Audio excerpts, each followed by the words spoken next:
Oh, the boys are back. We're back. Yeah, boys are back in tap. I'm here too. Whatever. I'm back up to full strength. Sel and Paul are back here in the room with me. Yep. We got Lane. We got Emily. Gar has betrayed us and can never be forgiven. Nope. Listen, he's going to meet the original suit actor of Ultraman. That's a pretty big fucking deal. Yeah, what's Ultraman got that Adam got? Courage. Ow. Well.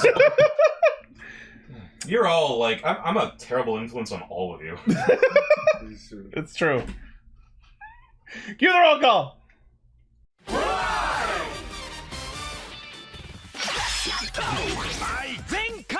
Connect. Loading. Broadcast. Perfect. Show running super savant. Level up. Bluecaster super Ichi. Loud and online. Greycaster, Robolane. A spark of courage, the power of dreams. Orange caster, global salt perka. Respecting the source material, Greencaster, Zenshi, Trauma Inducer, Northcaster, Saga. Casting, criticism, comedy, chaos. Radio Sentai Castranger. Welcome to Radio Sentai Castranger, episode 455. Wow. Wow, no Pokemon. What Here we Pokemon go, of the guys. week are we on? What are we? Come on, chat. Carnivine? That's why we need Blaze here for this, or Jerry. Oh, I see. Jerry's not here. It's Carnivine. All right. Do the roll Just like second. The Carnivine. weird, creepy vine Pokemon that wants to I was be never a big fan. I was never a big fan of Carnivine. Honestly. wants to be Victory Bell, but it's not quite as terrifying. That's what I mean. Like, I actually don't dislike this design at all for a Pokemon, but that's clearly the whole reason. I just don't like that it looks like a CD player. Because it does It's a little. Venus flytrap. Audrey 2 is what it is. I've actually seen like videos of like a. I've seen videos of like a Venus flytrap like capturing flies. It's awesome. It's pretty cool. It's kind of amazing that there are carnivorous plants. Why is it gotta be a Venus Yeah. flytrap? Why not a Mercury flytrap? Oh, I want you to look at it. Hilariously enough, the reason Venus flytraps are called that is because of its resemblance to a certain part of the female anatomy. Oh my fucking god. I can't believe I didn't say it. I can't believe Emily said that is before you did. literally- That is literally why it's called that. I remember when I found that out, I was just like, no, Pretty scientist. great. It's the No, plant science! facts with Perka. What has science done? You look. Whether we like it or not, there's a lot of shit in nature that looks like genitals. Whether we like it or not. Nerds are repressed and horny. That's the life lesson. Especially like Melvin nerds. It's, yeah, like full scientists. I want you all to look at a gooey duck and tell me what that looks like. I don't even. I'm not even gonna put it. I don't even Yeah. know what that looks like, but based on the words that you said, I can make certain assumptions, and I would not like them confirmed. It's spelt Geoduck. Geoduck. Yes, Yeah. at this point, I almost feel like I shouldn't post a picture No, of don't. one because it's that valid. Oh, you We're going on will violate. Whoever posts the picture gets insta-banned. Just saying. No, do not post that I picture. don't wanna know. Please do not. No, Also, I it's had to okay. get this out earlier. Geoduck sounds like a fucking Pokemon. It does, right? Yeah. It kind of looks like one too. Yes, and people actually eat them. Yeah. They're just like snails, basically. Yeah, So they're if you eat big sea snails, snails. that's what it is. I would like Yeah, to remain they're ignorant. shellfish. They're just a very phallic shellfish. They're the Anyway. Astolfo of the sea. Anyway, we are a bunch of Geoducks who get together Yeah, to talk about That might be the name of this episode. Geoduck. Geoduck, Don't look it up. it's not Wait, even guys, pronounced that way. Hang on. That's going in the fucking thumbnail. Here we go. Yep.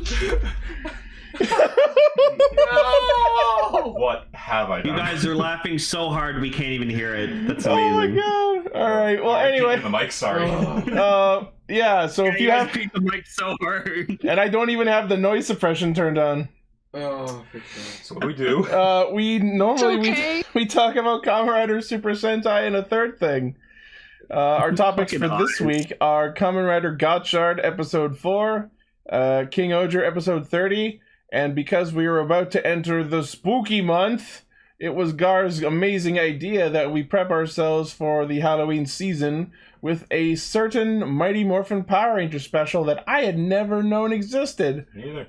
Called Lord Zedd's Monster Heads. That's not even the full title, but we'll get there. Yeah. Anyways. But before that, we have some news to talk about. News mode. All right. It's been a while since we had a good old-fashioned batch of magazine scans. And on the Gotchard side of things, we have some scans looking at a couple of upcoming forms. First of which is Burning Gorilla. I like that quite a bit. Not even just because it's Gorilla. I actually I like the mask. Holy crap. I love that there are like fucking exhaust pipes coming out of its fists. Oh yeah. Oh, and the shoulders too. Yeah. They're like they're fans. Yeah, they're like vents. Vents, sorry. Yeah, so this is Burning Gorilla, which combines Gorilla Sensei and Burning Nero. Cool. He has powerful flaming fists, and according to this, knocks out opponents in one punch. So bullshit. So, like, what they've essentially done is make a firefighting type monkey. Put another in the jar. Added to the list of shit they've stolen from Pokemon. Like Pokemon's a big inspiration or something. Yeah. All right. And the next form that we found out is one I don't think I knew about previously. This is Needlehawk. Interesting. Which combines Sabo Needle and Hawkstar. That's really cool looking. I love the gold. I love the helmet. Can we zoom in on the Let's see if we can zoom in there. All forms have been hits, I think. I really like them all. That's good. Yeah, that's cool. Yeah. I like those spikes. I really like that. What's he a mix of? Cactus and Hawk. Oh, okay. I'm not sure how I felt about Honestly, you know what it looks like, Ichi? It looks kind of like Ryu soldier armor. A little bit. What were you gonna say, Paul? It's got the shoulders have a similar shape. The form that showed up in, I believe, this episode that sort of just showed up for a bit and then he switched it out. Oh, the Energy Maru? Yes. Or no. The one with all the missiles on it. Oh, Venom Mariner? Yeah. I wasn't too fond of that one. We'll talk about that when we talk about the episode. Yeah. I thought that said Honk Star for a second. Honk, honk. Yeah, so there's the two cards this uses, Hawkstar and Sabo Needle. Those are straight up Digimon. Spray! Yeah, it's fucking Aquilamon and Togemon. Oh my goodness. I love Togemon. I remember legit as a kid, I saw Togemon for the first time in the opening, and I was like, is that a cactus with boxing gloves? That's the coolest thing I've ever seen. Little Lane was like, me too. I'm in. I'm not kidding. Like, I remember Togemon was one of the ones that drew me in. And then I saw Lilymon, I don't know why. I was like, you ruined it! You ruined it. Well, there's the Digivolution sequence was badass. There is also Ponchomon. If you like Togemon, you'll like Ponchomon. Ponchomon, I'll look that up. Yeah. And moving along in our batch of scans, they also showed off Valvarad with his Guts Shovel custom and Gekio Copter custom. Man, oh man, does he look Oh my fucking Jesus Christ. Yeah, right? Damn. Oh my god, the teeth! The teeth are awful. He's so cool. I love him so much. I saw it. You all have to do. I don't remember. Almighty, it looks like something out of fucking salad fingers. I don't remember it looking like that. You give anything teeth, and it's weird. Yeah. Let me just fix my... Anyways, Valvarad continues to look cool as usual. So I know why we were cutting out earlier. I had automatically determined input sensitivity on. That should fix that. All right, and then the last thing mentioned in this batch of scans for Gotchard is that they are going to do the thing every Japanese anime and slice of life show does, and have a school trip to Kyoto. As you do. Fucking goddamn Makes sense it! because they're in high school. Yeah. Up there with Forza also did an episode where they went to Kyoto. They will be visiting various famous sites as well, including Toei's famous Toei Kyoto Studio Park. I feel like it's a standardized field trip in the Japanese education system. Yeah. It's making me wonder now, though, when kids in Kyoto have a trip, where do they go? Tokyo. Yeah. Okay, that makes sense. It's like a student exchange program or something. No, they go to Okinawa. Everyone does it in a circle. Yeah. I'm gonna go to Okinawa. So yeah, they go to the Toei Kyoto Studio Park, also known as Eigamura, in which a lot of period dramas and movies were filmed, as well as many Kamen Rider movies. Yeah, I wonder if he's gonna use a Pade Skabo when he's there. He's holding the fucking tornado in one of the scans. Is this a special or is this? No, this is an episode. Oh. The class even dresses up as samurai because of course they do. Yeah, that's probably the one you were thinking of, Ichi. That's the one I was thinking of, yeah. All right. Bad. Still bad. That's bad. Next, we have scans for Kingohger featuring the formal announcement of the debut of King Kyoryu Red, our Kyoryuger crossover. So now we can finally get proper looks at what the suit looks like. It looks great. Yeah. That's like, I think even when we saw the little ones, like, this really fits. Yeah. Like, quite a bit, honestly. Yeah. Yeah. I love it. It doesn't look like they just slapped a cape on it. I love that the T-Rex plumage is the crown. Yeah, that helmet design and the undersuit with like the zigzags are taken from Kyoryu Red Carnival, his super form from the original show. Yeah. And then they've slapped on the Kingohger style chest piece and shoulder cape and such. They could have easily not put a thought into this and just slapped a cape onto it. Yeah, or they could have just I think reused you really love Kyoryu Red Carnival. It's his super form is basically, what if you took the powers of the Megazord and made it human size, like Ranger size? Yeah, like he literally uses the powers and weapons of the Megazord arm combinations as a Ranger. That's fun. It's pretty cool. Yeah. And awesome. Also in this scan, we can see not only King Kyoryu Red, but the monster they're fighting, which is some sort of Deboth. It's either Deboss or Deboth. I've heard both. Some sort of Deboth amalgamation that is just a mix-up of all of the leaders and generals of Deboth from Kyoryuger. So we have like... So they're all like smushed together? Yeah. The Candelera arm, like shoulder arm, is terrifying. It's just all bad. They're all terrifying. Lucrio's the fucking leg, and Dolph's the other one. Yep. Dogold's the chest. Yeah, Candelera and Igaron are the arms, and I genuinely fucking forget the leader's name. Yeah, the main villain of Kyoryuger was legit the Statue of Liberty. It was so stupid. I forget his fucking name. What was his name? It was like Chaos. Lord Chaos. It was just Chaos? Okay. Yeah, Lord Chaos. So yeah, we have this creature that is a mix-up of Chaos, Dogold, Candelera, Igaron, Endorf, and Luckiero, all in one terrifying Day of the Tentacle style fusion. I mean, what happened? It's like the Thing. Like, I think they nailed it for the design. Like, I remember the last like cool Sentai monster we got that was like a fucking fusion was like the Mook monster. Oh where yeah, it was, like, that all thing. The Sentai Mooks, like it in just one had all their body. faces. That was sick. Yeah. I love that. Yeah, and then the last scan in this batch is we get to see the upcoming mix-up of Gabutira and a bunch of the Shoe Gods. That's so dope looking. That's so cool. Makes a little more sense. This is the King, wings, man. This is King Kyoryujin. I love with the like Gabutira's tail like spread out on his back. It looks like an extra set of wings. It does. Although I will say, like, having Gabutira's feet be the arms of the Megazord, it looks like, is really fucking weird. What are they gonna do? They let the T-Rex's arms be the arms? And yeah, Multi brings up a good point. Why is Papillon suddenly fucking huge? Well, I was even saying that in this episode. Like, the size of these Zords often fluctuates. Yeah. They're as big as they need to be in a situation. Yeah. I mean, I actually like the idea of the it's CG. wings. That's why. Oh. Well, yeah.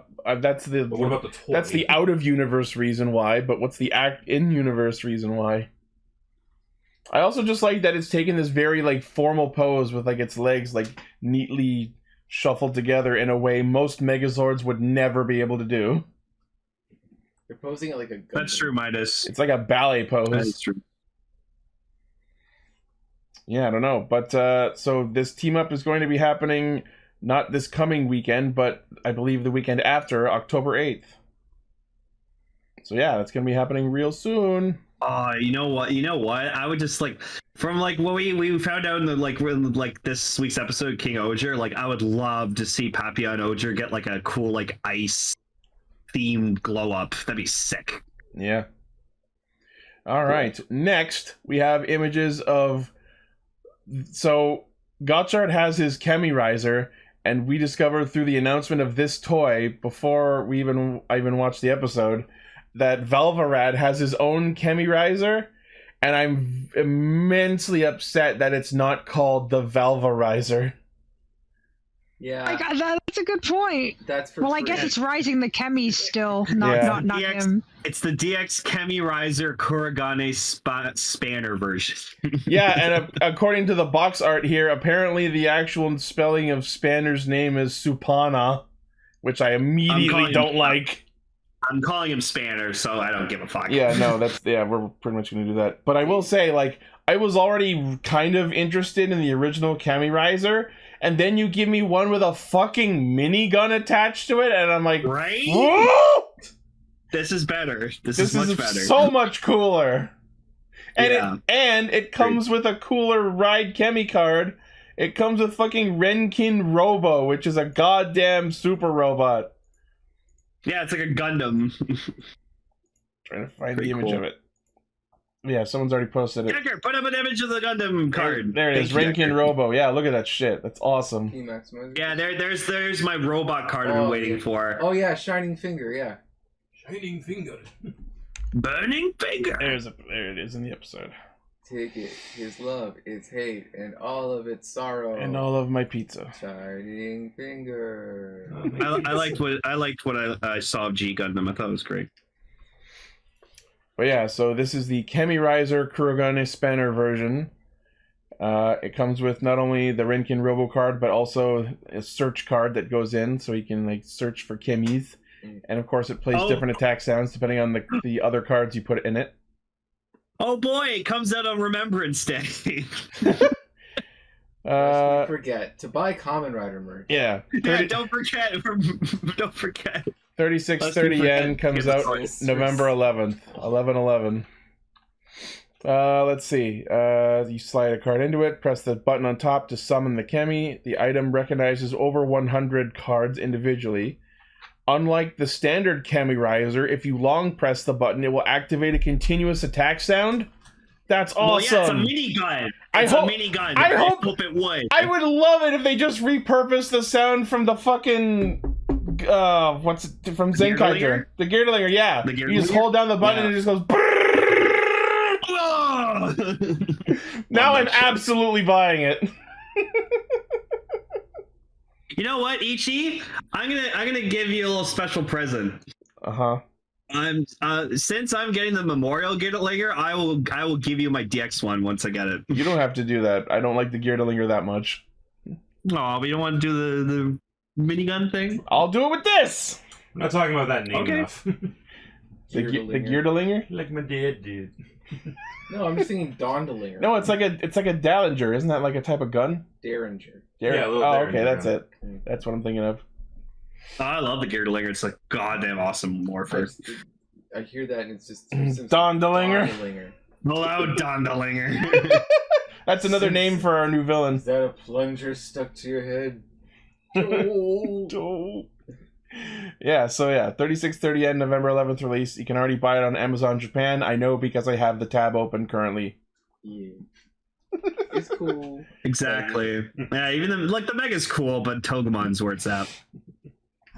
All right. Next, in Geets news, because that just won't stop. The movie Blu-ray Collector Edition will include a Soundcore ID of the version of the Geets Oneness ID. Ooh. So if you weren't satisfied with just the normal version, you can get the Soundcore version that plays sounds.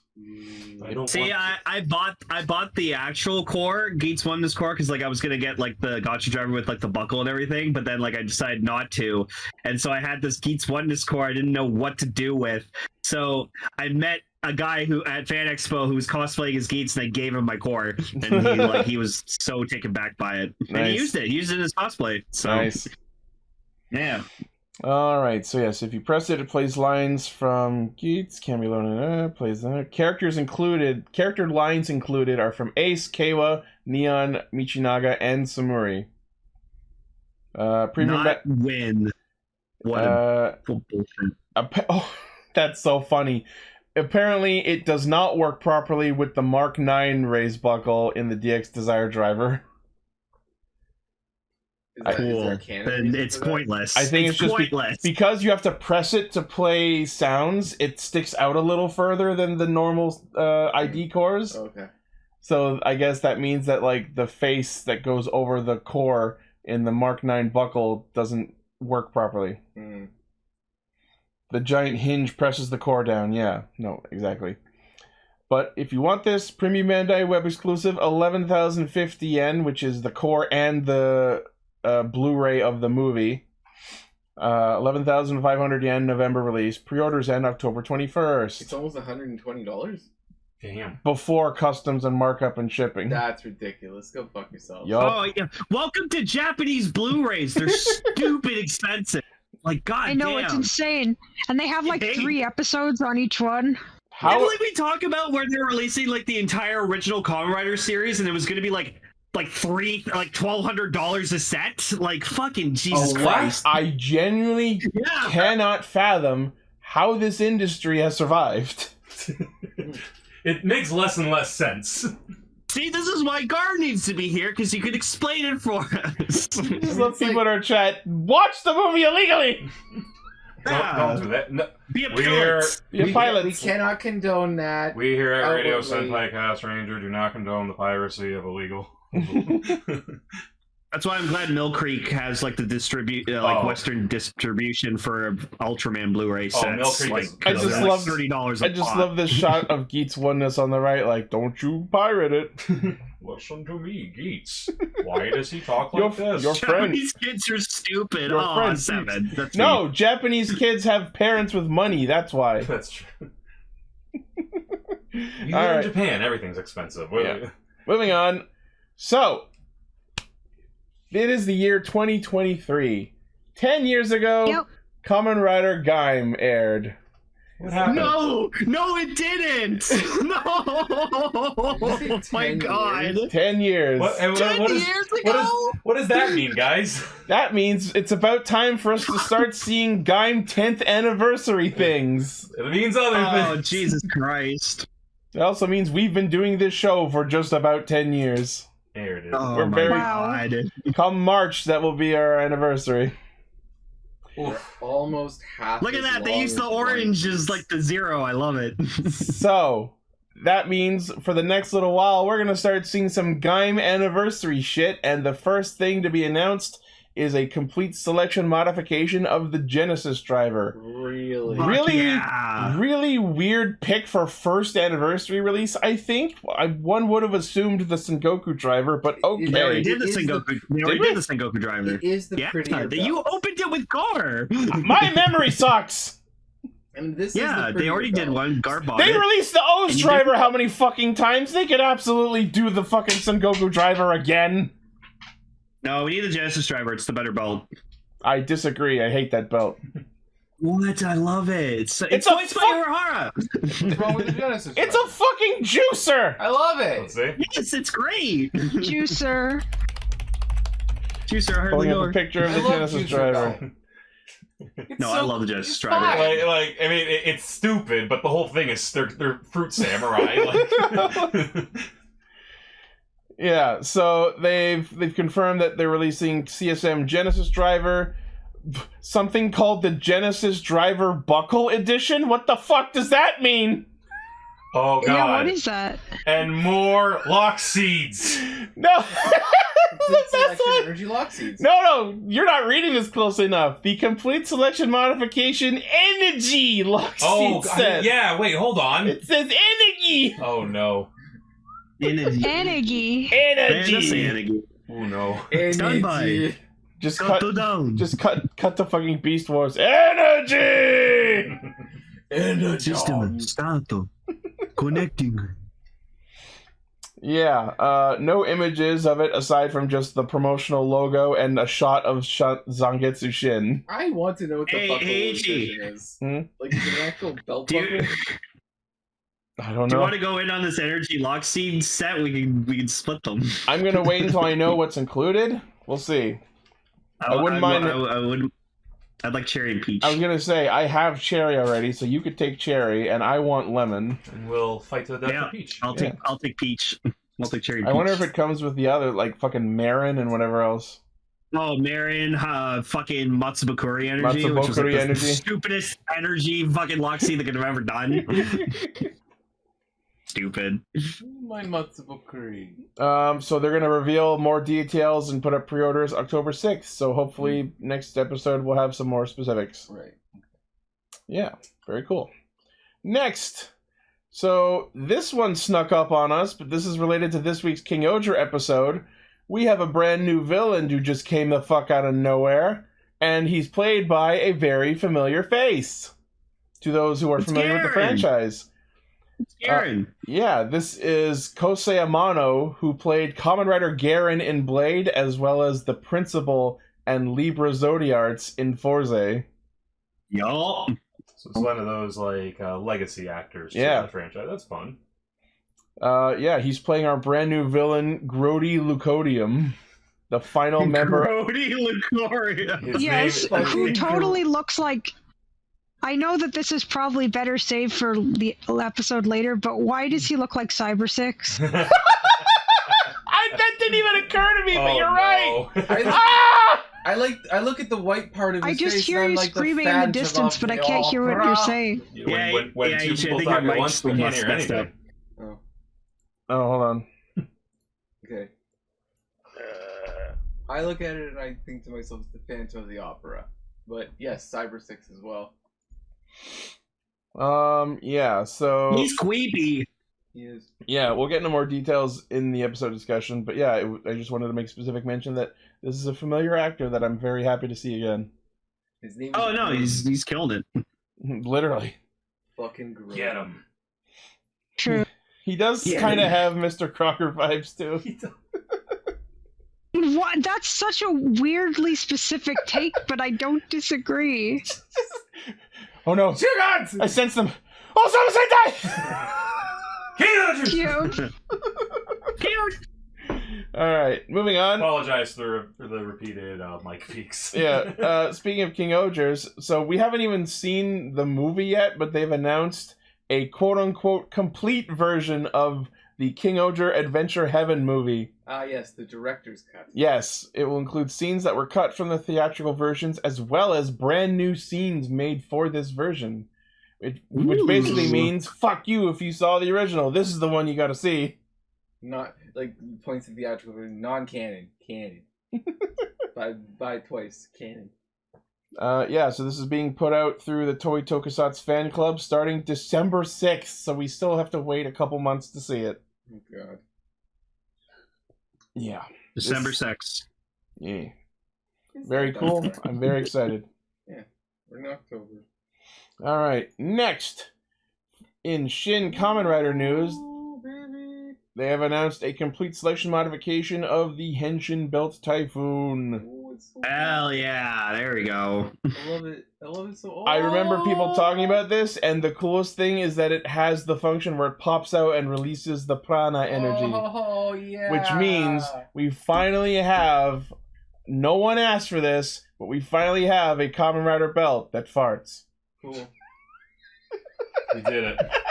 Okay. Technology has finally evolved. I started a whole Twitter petition. I'm sure someone somewhere has asked for that, but I don't know why. Listen, don't yuck anyone's yums.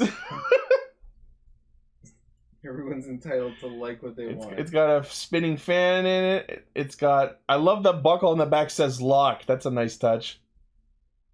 It actually looks really cool. No, trust me, people have paid more than $200 for farts. We're not going down that thread. It has sound effects. The windmill rotates, lights up, plays the sound. You can cancel it with the right side buckle. That pops out the prana. Compared to the DX toy, its size is closer to the film. The belt is made of luxurious genuine leather made from cowhide. What? So basically, it's made out of genuine leather that is leather. Weird flex. It's made out of belt. Like cows died to make this belt. The floor is made out of floor. Keep that on your conscience, the belt everybody. is made out of cow. Pressing the button on the side buckle activates sound effects from the film, such as first appearance sound on the cliff, blow sound, and rider kick sound. I see. The Cyclone Guidance sensor is installed on the left buckle, which activates the Cyclone Guidance attack sound by tracing the switch surface like the one in the film. It also comes with 20 lines from Takashi Hongo and 12 background tracks, such as Og 1... Like background music? Yeah, like music, and Let's Go Rider Kick 50th. You activate those by pressing the button on the right side of the buckle. You know what? This is great. See if you still think so after this. Premium Bandai web exclusive, 49,500 yen. It's over $500. Yeah, it's like the Kamen Rider Black Sun Proplica. This one doesn't fucking move on its own though. Yeah, well, there's a fan. That's it. I'd rather have the Black Sun one. If I had to drop like a third of a paycheck on a rider belt. For only $500, you too can have a transformation belt that farts frontwise. Yeah, but I would sooner go for the Black Sun one because I like black, and I like Kamen Rider Black better than I like Kamen Rider the First. But yeah, no, that's awesome. That's really cool. And it releases June of next year, just in time for my birthday. Do you want Happy birthday, No, Chi. no, I don't. I don't want this at all. You fools. I kind of do. If I had unlimited resources, I'd be buying it. If I had unlimited power. And then I'd show them all that. Alright, next.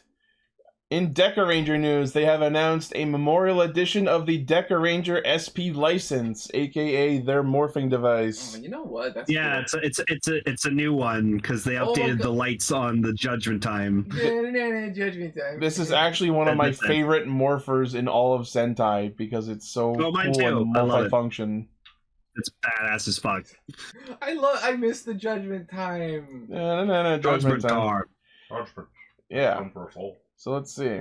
Yeah, this one just has updated lights for the Judgment Time. It has all the improvements from the DX toy, the Artisan SP license from 2017, LED lights during Judgment mode for X and O. Comes with a new mode where you can choose the content of the verdict yourself. Yo, that's actually awesome. You can record your own verdict lines? No, you choose whether it's X or O. Oh, okay. That's awesome. Okay. So Judge your friend's crimes. In cast mode, the dialogue and sound effects can be played back from the reading of the charges to the deletion. That's cool. Delete. That's so cool. It's got call and shutter sounds, many lines from the 5 Deca Rangers, included with the license sheets of the Deca Rangers. Once they transform, they can be slid into the change mode of the item. Comes with its respective Do you want to know a really cool fact about the Deca Ranger, when they Judgment? Mm-hmm. So it gets sent to a planet where the actual a group of people on this planet judge the crime, the verdict. But on this planet, it takes years, fucking decades to come up with a verdict. But in our real time, it's fucking milliseconds. It's super weird. That's cool. Honestly, that's a good idea. Yeah, it takes years for them to come to a verdict. Yeah, I love it. Premium Bandai web exclusive, 11,000 yen, so it's over $110, which is honestly not the worst price I've seen for something like this. No, I'm guessing that's going to be made I kind of want it. I'm guessing they'll be made of a higher quality plastic than, say, the original toy. Probably. Yeah. It doesn't have any specific info in this article. I remember I just want to look the sirens. The sirens. And it releases in March. Yeah. Ooh, I want it. If you were ever interested in Deca Ranger, this seems like the one to get. You too. I love Deca Ranger. Power Ranger Cop. Next, Space Power Ranger Cop. Yeah, man. In Live Man news, I know Gar would be happy to hear about this. SMP has announced the Alternative Destiny Bison Liner and Sci-Fire set. So basically the Zords from Live Man. Nice. Holy shit. Yeah, these are pretty fucking awesome. The store opened by my work that sells stuff like this, they might be getting that. Oh, the fucking cannon it's got in its Megazord mode is pretty cool. That's a badass Megazord. Which sword is this? Yeah. Live Man's dope. Live Man? It's the second one, alternative Destiny versions of Bison Liner and Sci-Fire, which combine with the SMP Alternative Destiny Live Robo to form Super Live Robo, which stands 170 millimeters tall. Unlike other Live Man mecha toys, the Bison Liner and Sci-Fire cannot combine to form Live Boxer. Interesting. Yeah. That seems like a weird Live thing. Boxer more. It seems like a very weird choice to omit. I like Live Boxer more. It's cooler. Boxier. It's very boxy. Premium Bandai web exclusive, 9,999 yen. 9. So 100 bucks. You're closest without going over. So 100 bucks, right? Yeah. Releasing in January. Cool. Hilarious. I dig it. Cool. Look at it. It's so boxy. That's it. Love. My Megazord's a box. Damn you! A box. Yeah, I love Midas. It only goes into live brief. live briefs. Yeah. All right, and Paul, I'm happy you're here this week because we get to talk about the Garo Ken. Yeah, it's so pretty. Yeah. Holy fuck, that's dope. That's a cool sword. The complete style gigantic Garo Ken from Garo. It's like something out of Conan the Barbarian. Yeah. Garo the Barbarian. No, but it's like I love the contrast between like every other thing that we usually talk about in terms of Toku. Like all the rest of the toys, then we just get one whole fucking sword. It's a sword. Just a whole ass just sword. A sword. I have this sword in Final Fantasy XIV. That's cool. Now they just need to take a step up and release like Makai Knight armor, just Garo's actual suit. Like I kind of really want it, but it looks expensive. So this is a 1-to-1 scale replica. Series creator Keita Amamiya supervised the creation of it. Hilt has been created with die-cast metal, gold-plated paint to reproduce the sword's look. Pad printing has been used to transfer the pattern seen onto the blade. Okay, and the blade is what? Die-cast. Die-cast. Yeah, die-cast metal. Yeah. Sword is 100 centimeters in length, features 3 buttons: background music button, dialogue button, and attack button. Wait, so it's actually electronic too? Yeah. Interesting. Yep. The dialogue button features voice lines from Yosei Konishi, who played the franchise's original protagonist, Koga Saejima. Oh, yes. AKA the only one I know, because I'm only 7 episodes into the show so far. Yeah, there've been a couple of Garos, but Kogo's still not. Kogo's awesome. Yeah, and it includes a pedestal to hold the sword on as well. Sweet. Really cool. How much is it? Let's see. Damage. What? Priced at 34,100 yen, so over $340. $400. You're looking at 500 with all shipping and everything. And it ships right, in March. All right, Paul. Here's a question for you.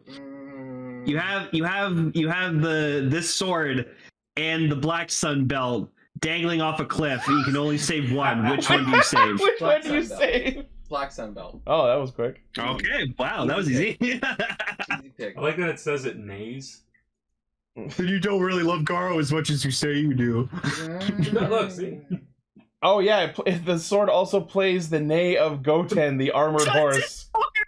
Told you, Nate. It just plays like horse noises. Wow. Is that a horse sword? Actually, I have Goten as a mount in 14 as well. Yeah. All right, cool. I gave you Trunks' sword as a birthday present. Yeah, and that Christmas is the news. Cool. Let's talk about Gotchard. Yeah.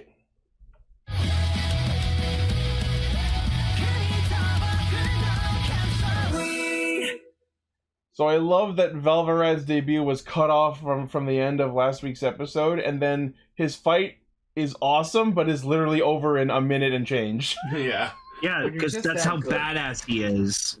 I have to say one thing that's kind of weird and kind of related, but It occurred to me this week, finally, that they do not, in fact, say "make you want to die" in the Gotchard theme song. What was the actual line? It is not. I don't know, but it's not even in English. It's because I thought it was like one of those gratuitous like English lines. But no, 50 seconds in the opening, it sounds like they say that. Hi, Seven. And I heard it really clearly, like the first time I listened to the song even without subtitles. Yeah. Where it just say, "make you want to die." So before we talk more about this episode, do you guys have any thoughts on last week's episode you want to mention? No. Whoever wasn't here last week? Not really. I mean, like, it kind of led into this one. But no, they do not say that. The one thing I will say, I guess, is it's related to what you were just saying. How, like, that was a really done and over fight, like, really quickly, to the point that, like, that felt like it could have been the climax of the last episode. The shot of him walking away after finishing the fight could have been how episode 3 ended. Yeah, it was like... Yeah, I don't know why they did that. You know what it reminded me of? The Hobbit movies. Like, how, like, the final fight, the fight with Smaug was the beginning of the third movie instead of the climax of the last movie. Yeah. So, you know... No, I get it. So I will say my general takeaway from the episode overall is that Valvarad is cool, but then took a hard left into creepy territory every time he looked at or talked to Rine. It seems like he has started. Like, he's into her, but like it's almost like a knight and princess sort of thing at the same time, but I don't know what the deal is. Like, was he hired to protect her specifically? I don't think you know what it is? Do you know what it is? No, do you know what it is? His mentor or teacher was probably her father. But yeah, so he's like indebted to her to protect her. Calling it. I don't know. It seems to me a little more personally motivated because of that way he's been smiling at her. That really creepy smile. Yeah. That we gotta also incorporate into the thumbnail. If it was a gratitude or like a obligation, I don't think he'd be smiling so much. Maybe the actor. It's literally like, I got this card for you. I don't think it's a childhood friend thing because every time he talks to her, he uses her full name, and that's out of a deference, of respect, or like, you know what I mean? That doesn't feel familiar. She's the chosen one. You are the chosen one. Yeah, we got to see I'm just gonna call it the Valvarizer because it's smaller than I expected, though. Or maybe Valvarad's just fucking huge. Yeah, no, Valvarad's just fucking huge. Just really chunky armor. Big boy. Big boy. Yeah, so he captures the Deep Mariner and then hands it to Rine and then turns over to Gotchard and goes, "You killed a monster. I still don't accept you." Did you just say Mariner? I keep saying Mariner. I don't know why. It's Mariner. Even I know that. I'm gonna keep doing that. Holy shit! You blew my mind just there. It's not even the first time. Wow. I'm used to it being Marine. I can't even say it that way. Mariner. Yeah, I don't know. No, but like it should be Mariner, but like the name of the city in Lightspeed Rescue is called Mariner Bay. Like, God damn it. No, it's Mariner. I literally can't say it the wrong way. Mariner Bay. Mariner. Holy shit. This is gonna be our version of the Game Grumps arguing over whether it's Nevada or Nevada. Mr. Stickler for pronunciation. That's a good one. Wow. Anyways, moving on. Speaking of Deep Mariner for a sec, I fucking love it. It's awesome. It's stupid looking, and I love everything about it.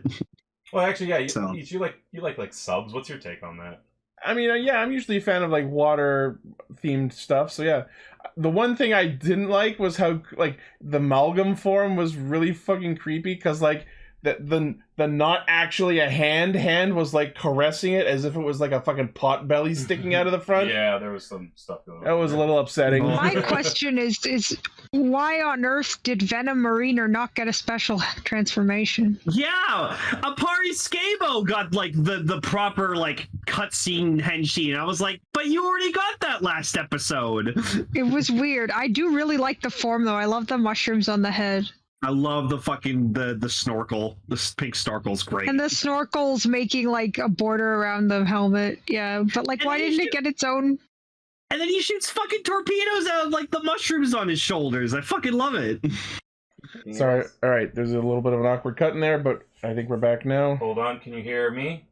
Can you hear me? Yep. If the icon's lighting up, they can hear you. Okay. Making sure. Okay, so yeah, I was gonna mention this later, but yeah, I'm upset on one hand that Venom Mariner did not get a fucking henshin sequence, but on the other, my anger is mitigated a little bit by the fact that I fucking hate this suit. It's so stupid.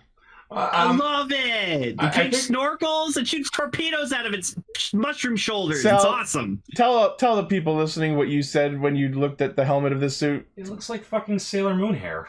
It does. It does. Meatball head. It's got meatball head! What you mean dumpling head? Yeah. Same thing. Jelly donut head. I love Deep Mariner.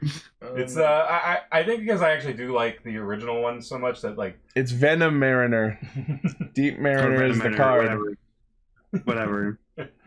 Lane, you just like him because you like his pants. Yes. Yeah. I'm not like I don't love this for like I think it's also the wrist, the gauntlets, like the big fans, propellers. Yeah, which are fucking ripped off from Kamen Rider Build. Yeah. Not a fan, but have your own. I will say though, like ever since Apari Skabo fucking debuted, I've just been constantly just yelling out Skabo! Like I fucking love saying that. It's so fucking It's great. Everyone go yell at the top of your lungs. Just fucking yell at Apari Skabo. It's great. Go disturb the public. Our entire fucking chat's just fucking yelling it out loud right now. But so yeah, we go back to Hotaro to his life, and I love that like Kajiki runs up and it's like, Kajiki, your memories didn't get wiped this time, and it's like, yeah, there's just like we saw this cool hero, yeah. There's a hero going around and he's saving us from monsters, and Hotaro's like, what are the comments saying? Do they like me? I mean him. I mean that was kind of cute too because it's like. I like that it doesn't get to his head, but he does like it. Yeah. Like me, there Not yet. We'll see how far this goes. It just cuts to him in the classroom, still like dreamily looking into the distance. Yeah. It's just like in Guardians 2, just like, is he cool? Yeah. Gotchard's cool. Gotchard, y'all! I'm Gotchard, y'all! My immediate question is, we have evidence of the public with existing memories of the chemis and the amalgams. Isn't this the kind of thing we're supposed to erase, like we've done already? But no, we're just going to let him keep his memories. Yeah, that's true. They didn't feel like keeping that up. Well, also, like... Dropped after 4 episodes. Cool. Did they talk about it in this episode or last, where, like... So, wait, people know about Kamen Riders, then? It was last episode where Minato made mention of, like, yeah, Kamen Riders have special powers, and I took particular note of that comment because, like, so have there been previous Kamen Riders in this story before? I don't know. We don't know yet. Spanner says he doesn't accept him as a Kamen Rider. So yeah, that implies that sounds like he knows a previous Kamen Rider. Yeah. And I have a question. Okay, so people are, and the number one rumor going around is that the previous Kamen Rider is Kamen Rider Legend, who we aren't even sure exists yet. Here's the thing. He's just a legend. The 3 sisters, the 3 whatever. The 3 dark lollies. Yes, the 3 dark lollies specifically want his belt for some reason. They made mention in this episode that the driver is the key to the quote-unquote final door, and anyone who's ever watched Full Metal Alchemist knows immediately what door we're talking about. Like, oh my god. Like, and the more they kept talking about the girl's father, Rine's dad, yeah, Fuga. the more I just kept going, so he's Hohenheim. Like, yeah, Fuga Kudo is just Hohenheim. Yeah. It's inevitable. My question is this. So, like, correct me if I'm wrong, but, like, for example, the Spanner's henshin stuff, does he require 2 cards? No. For some reason, I think, is his the only one that requires 2 cards to henshin? The Gotchard driver currently is the only driver that requires 2 cards. So there's only 2, right? So maybe that's why they were treating his henshin like it was remarkable. because he could make pairs. Based on like mixing them together, like mixed alchemy. Yeah, that could be. Like an alchemical reaction. What? Yeah. But I think that's what makes Gotchard special. Yeah, of course. But we're just wondering, like, if they know that Kamen Riders as a concept are a thing and are more powerful than most other things in this world, then that means there is precedent for there being a Kamen Rider before the Gotchard. But everyone acts like monsters aren't a thing. Yeah. Yeah, so, like, I don't think they really thought that one out, but who knows? Maybe something else will happen that contradicts that.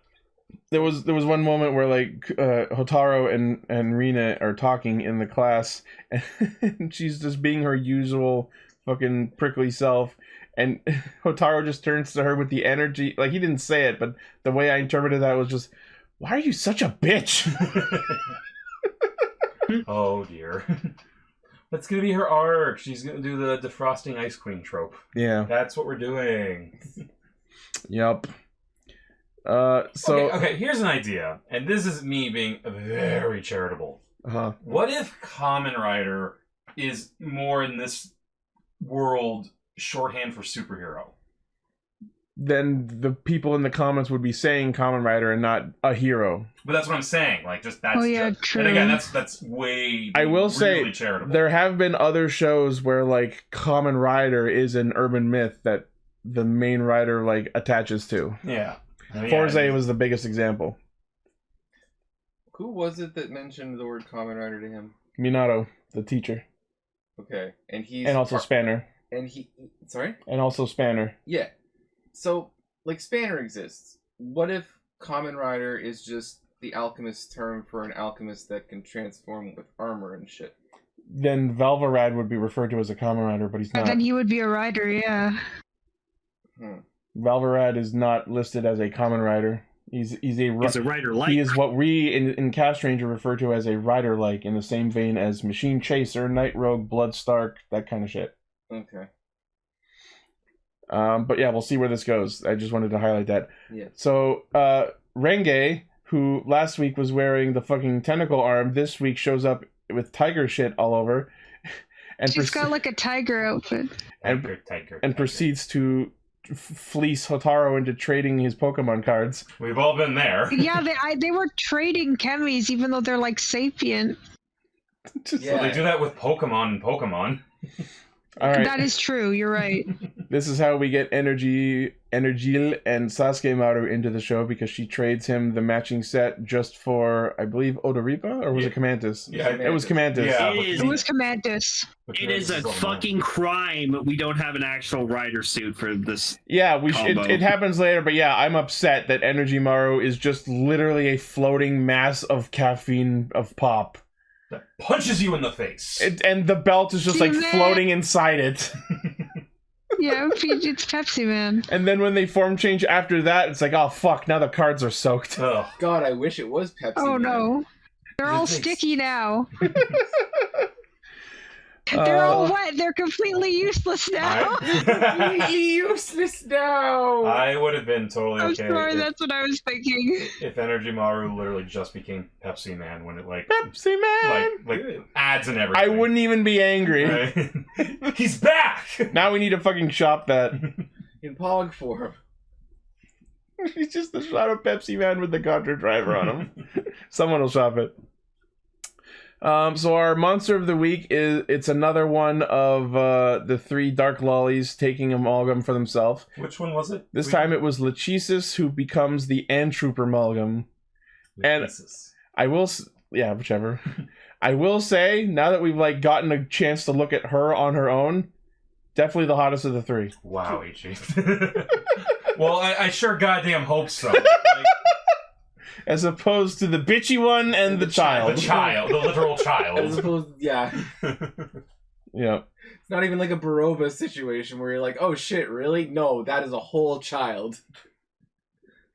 Yeah. So they use the Ant Trooper power to create an ant lair, like a big fucking maze. Like an ant farm. Yeah, like a labyrinth. It was interesting though, because in this episode it showed that the sisters can change from their amalgam forms back to their normal forms and then back to the amalgam forms. Yeah, and I don't know why they bothered.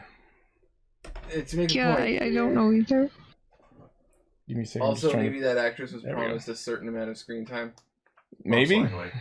Seems a weird And reason. the ant trooper can also like make more ant troopers. Yeah, it just clones a bunch of ants. It could also just be to see the fact that they can do that.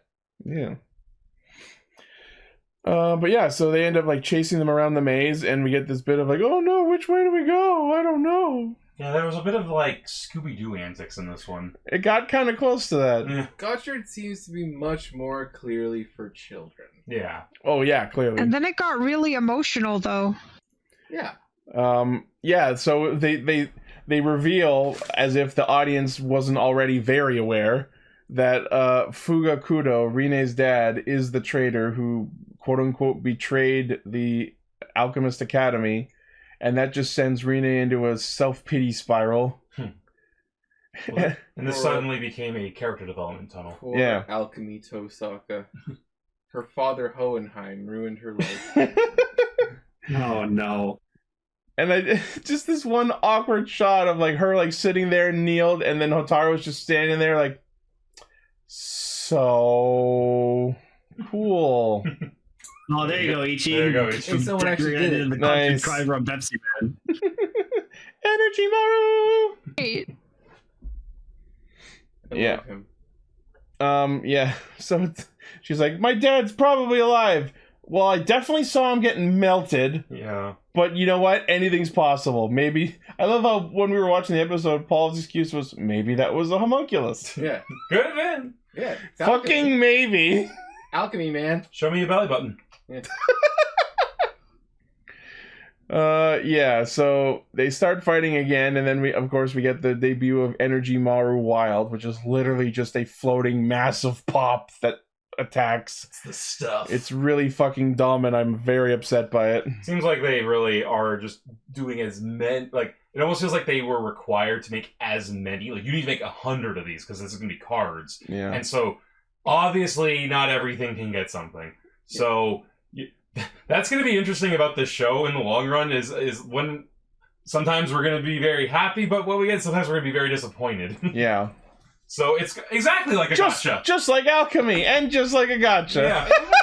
You know what else? Sometimes you get the Guess that's SSRs a and good it's an actual form. Sometimes it's a rare and it's just a floating mass of coke. Piece of shit. And the other thing is, and I brought this up during the watch through, and I mean, there's no evidence for it, but like, hear me out. There are probably going to be more riders here. Maybe the ability to form a suit around you is something that certain chemis can only do with certain riders that they attune to. Maybe some other character will come along and they'll be able to become a pop ninja. Fucking We're maybe. 3 episodes in. You never know. Can 3 only episodes hope. in, then that doesn't mean that they've introduced The only thing that Exactly. dissuades me from that idea is the fact that if it had us, like, we already know what the helmet would look like on the suit because it's on the back of the fucking cards. It's true. That leads me to just Yeah. believe that that helmet will probably be put on someone else other than Gotchard. Which means their helmet is going. We already know what that helmet looks like because we've seen it on the cards. Yeah, there's a limited number, like, for sure. And again, we just have to think about this logistically. They're not going to make like 20 rider here's the suits. problem. The problem is the way the suits were conceptualized as each combo is a unique suit as opposed to being two parts that chuck together the same way Build's was. Build had a lot of different random forms, and every time there was a suit for it because it was literally just each form was each bottle was half a suit, and they just chucked the two halves of the suit together.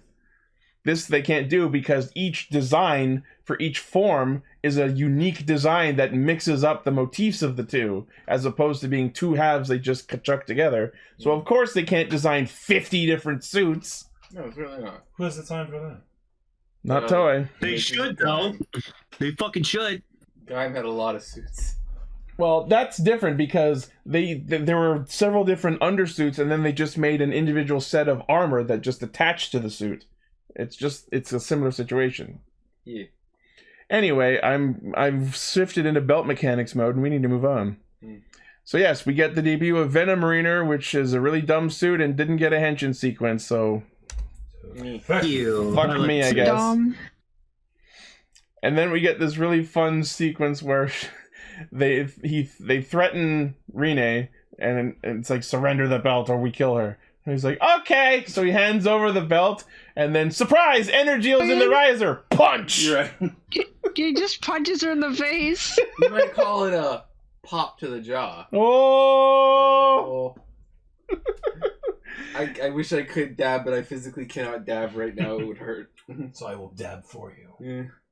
He goes Apare Scevo, and then we confirm what Paul suggested when seeing the form for the first time in the previous episode, that he does in fact have Healy feet. Yeah, Heelys.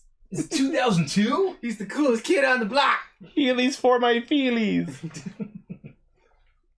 Yeah, so they defeat N Trooper, capture the card, the mace is gone, and the warehouse starts coming down, and then Spanner decides to be a nice guy, trademark, and send in his card so that we can also see Mad Pirates for 3 fucking seconds, which is another non-suit, just a fucking CGI monstrosity. Yeah, but it's fucking cool though. I like it. What if a pirate ship had wheels? It is a boat. And Mad Wheels. Yep. Mad Wheels leading the way. Yeah, and then at the end of the episode, he's making more food. And then when he fails, like, she calls it odd, he says a thing that I really fucking hope isn't going to be another catchphrase, but absolutely is. No, gotcha! No. Well, yeah. Well, I have to say, yeah, exactly. I was going to post that too. The Smiley Meaty Over Ice, which is incredibly cursed. Fucking hate the name Smiley Meaty Omurice. It's got chicken wings. Yeah, I'd eat Like, it. why is it have like that horrible green liquid around it? Was that supposed to be curry? I don't know. I don't know. I love that it's labeled the Kudo Special, which means there is the possibility of a version that is not the Kudo Special. Oh yeah. Oh no. Oh, yeah, you true. know he's gonna try to like perfect this dish specifically to impress Renee. So I know. I'll make her some eggs. God damn it. Fucking, now I Girls just realized love eggs. this show just seems to want to steal from everything, and now I'm just like, oh crap, now they're taking from Food Wars with it. I'm not gonna stop until she says my food is delicious. Add it to the list. Yep. Come to think of it, that also involved eggs. Yes, he's just channeling Yukihira Soma. We all Yes. know. He's just Soma. We all know the best way to a woman's heart is through her eggs. Oh. No, Well, that didn't work. Add it to the list of shit Gotchard's ripping off. What are we at, like 10, 15 now? Like, I legit kind of feel like we got to go back to the beginning and just like and actually keep a tab of this. And by end, we Like, just what have they ripped off this week? Yeah. This week on Rip Off Rider. So anyway, next week is the Wrestler episode. We're gonna get Wrestler G. We'll see Ant Wrestler, the form, and yeah, the stupid non-rider suit form of the week, Bullet Chocho, where the rider turns into a gun with wings. That just looks With like a tiny little driver on top. That literally just looks like Drake's weapon from only it's butterflies instead of dragonflies. So yeah, I love the little Gotchard driver on top. that's what I was saying. Yeah. So cute. Let's just say I'm looking very much forward to where the actual plot kicks in and we get through these really dumb Monster of the Week episodes. we'll get there. Or I will think we? They're fun. We said that about Gaim when it started. I mean, Gaim was pretty formulaic, and we thought it was just going to be We didn't start really talking about Gaim until the 20s. That when it really kicked into gear. That's true. Imagine they just kept up the whole dancing thing. The Invis games? God damn.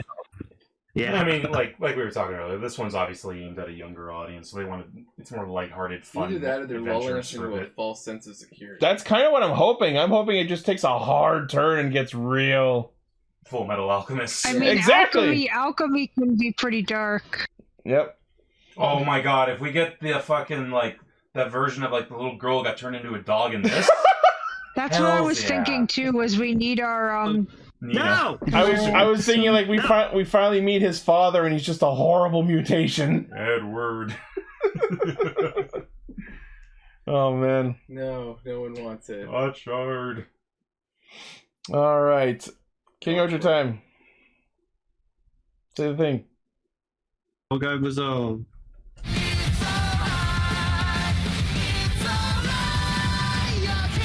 Okay.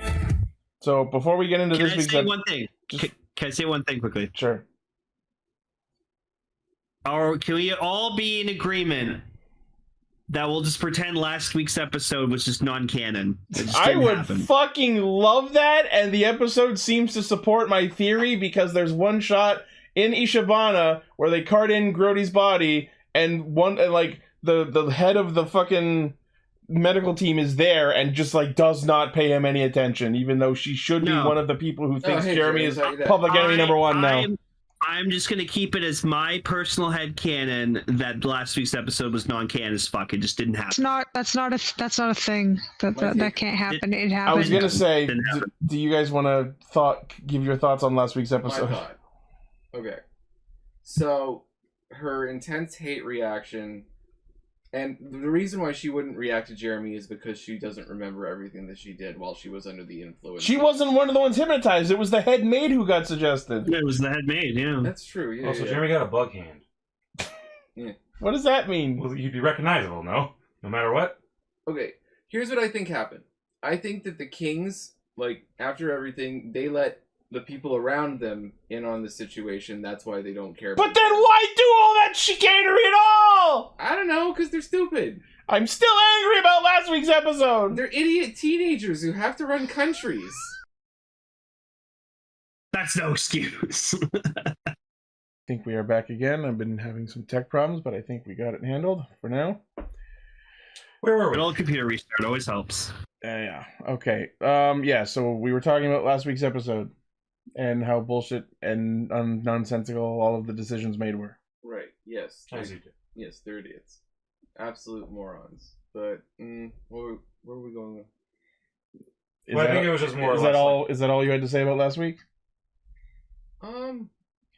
Basically, the takeaway is now Jeremy can only be around when anyone who is not the main team is around. The point that I was trying to make. It's not around. Okay. The only logic that I can attribute to this situation is, can you imagine the kind of panic that would happen and the amount of disheartening that would happen if they figured out that they were actually up against a giant fucking reality-bending space god insect from space who could probably just wipe them out at any given second with a thought. And as I mentioned specifically in response to that exact thought last week, that fucking Doug Dimmadome, the Donald Duck motherfucker, showed up in broad daylight in public, heralded by a flying space plague, announced his existence, and proceeded to, in response to getting his name said wrong, nukes 5 separate blocks of Shugadam. Yep, they know they're here. Okay, they're hiding their existence from the public is pointless. This is quite stupid then. I understand that the thought was we don't want the citizenry to panic because there's a monster going around whispering into people's ears and making them do their bidding. But is this really better? No. Jeremy did it. That's it. No, that wasn't them going, Jeremy did it. That was Jeremy going, I did it. No, this is Jeremy going, Jeremy did it. The Kingohgers were like, no, we fucked up. We're the assholes. We're going to step down. Even though they fucking did this idea already when they were in prison for 2 years. Like, this honestly... I'm yelling about this all over again. This honestly feels like for a few episodes they really didn't know. Because this episode did feel like filler, honestly, which was weird because the current episode loved this episode a lot more because we got a lot more of the backstory that wasn't fully explained before. But like I'm also saying with the last episode and this one and the one before that, it's sort of like I think they're getting back into telling the story. Yeah. But again, there's a mandated number of episodes, and I think they just we gotta It felt like we had to tie up the fact that we needed to introduce Hirubiru and her stupid suggestion powers, but now Jeremy can't walk around in the street or anywhere where public exists. Yes, and it's almost exactly like what happened with Gira earlier. Yeah. So that's another thing we're repeating again.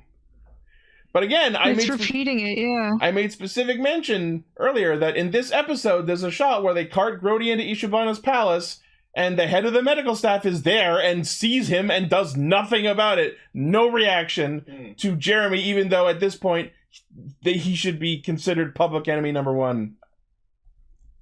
And like I said before, like he's got even if like you don't know his face, he has a bug hand. Like someone would pick up on that.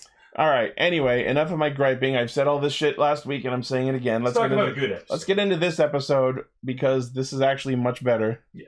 Like I was saying, a little bit of this episode as well, but especially the last 2 felt like they just had to fill in some spaces. This is getting back into, now we're talking about the story again. You know what I mean? I'm surprised that this episode happened now and that this episode wasn't spent on introducing the last of the new villains, because whatever his fucking name is, the bagworm dude, he hasn't had his episode yet. I don't know. He's like, what can you really do with that? We don't know yet. We don't know what he does. We shall see. Yeah. So yeah, this is a Himeno and Rita focused episode, and it's a pretty great one. Oh yeah, the shipping gets absolutely accelerated. They're so fucking cute. They really are. It starts out with Himeno remaking Rita's like Gokon royal jewelry for her glove, and then they have this adorable tea time, and then she just starts asking about backstory out of nowhere. Like, we find out that Ishibana actually has its own language, apparently. Yeah, that was interesting to know, and it's so funny that the first phrase they never we learn, speak. Yeah, the first phrase we learn out of the country of medicine and beauty is, "If I die, I'm taking you to hell with me." You're taking you down with me, yeah. Oh my god. Rita's just so fucking into that phrase. Yep. To the point I almost feel like Himeno made that up for her. You ever think she's okay? So like, and then we get a nice little fact where Sebastian like leans over to Rita and goes, "She only has tea time with people that she really is really close to." And I was like, "Oh, I think she likes you." But yeah. Oh, Yama's gonna be so disappointed. Oh man. Oh no, I can't hear Ichi again.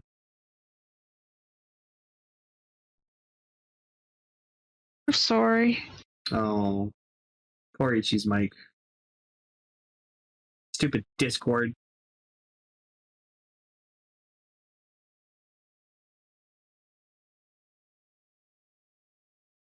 Hi, you're on your other headset or something.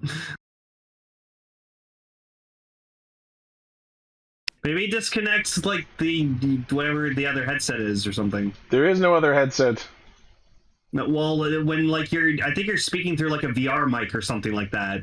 Sometimes. Hold on. Do you have anything on? Otherwise, I don't know.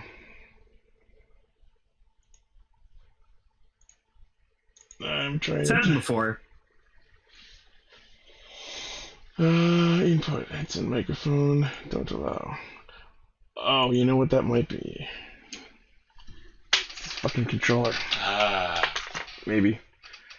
I don't know. I'm gonna leave that unplugged. Apologies for everyone listening. While I hammer out tech problems, my whole computer is just being a pain in the ass. The monitor's flickering. Discord's not working.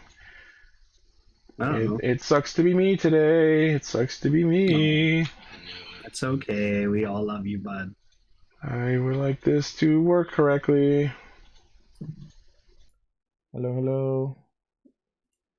Hi. We can hear you. Yeah, we can hear you. I'm just making sure everything else is good. Okay. Hello. Back to shit. Sorry about that. About Himeno and Rita. in love with Rita. Yeah. Yeah. I was gonna say something. You know how this is more of a closer to a Western fantasy story? Uh-huh. I think Ishibana, like, I know they're all human, but I think they're supposed to be analogous to like elves because like of the emphasis on beauty and art and poetry and medicine and things like that, and they have their own weird made up language. I see what you're saying. I understand the parallels. It may not be like literal, but like there could be something subtextually there, like at least in the thinking of how to world build Ishibana when they're doing it. Yeah. Yeah.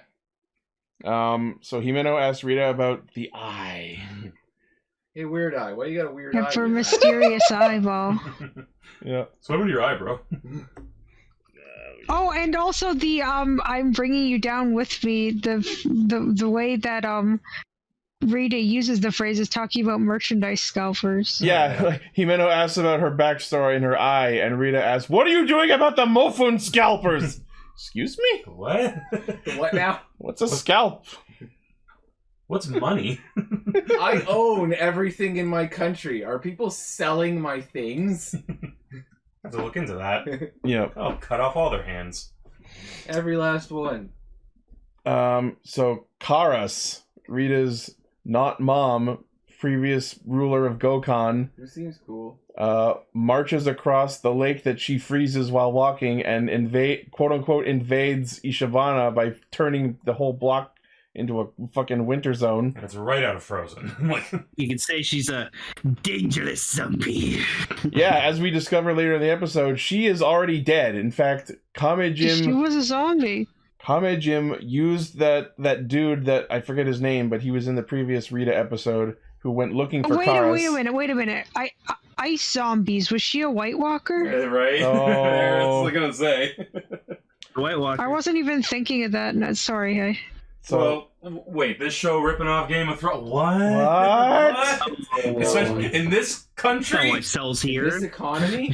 what was that dude's name? I forget. They didn't mention it this episode. Oh, her not dad? No, her not dad. Her not. Yeah, the guy played by Niram. And they all I like what you said it later.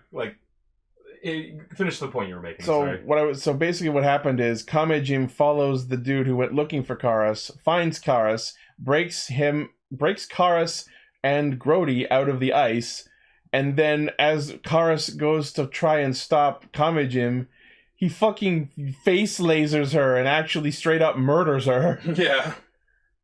And then as we discover, Grodie has the power to raise the dead and have them operate on pure instinct, so he sends Karas to Ishibana as a zombie, which makes me wonder, what the hell instinct was she running on? Why was her instinct go to Ishibana and freeze everyone?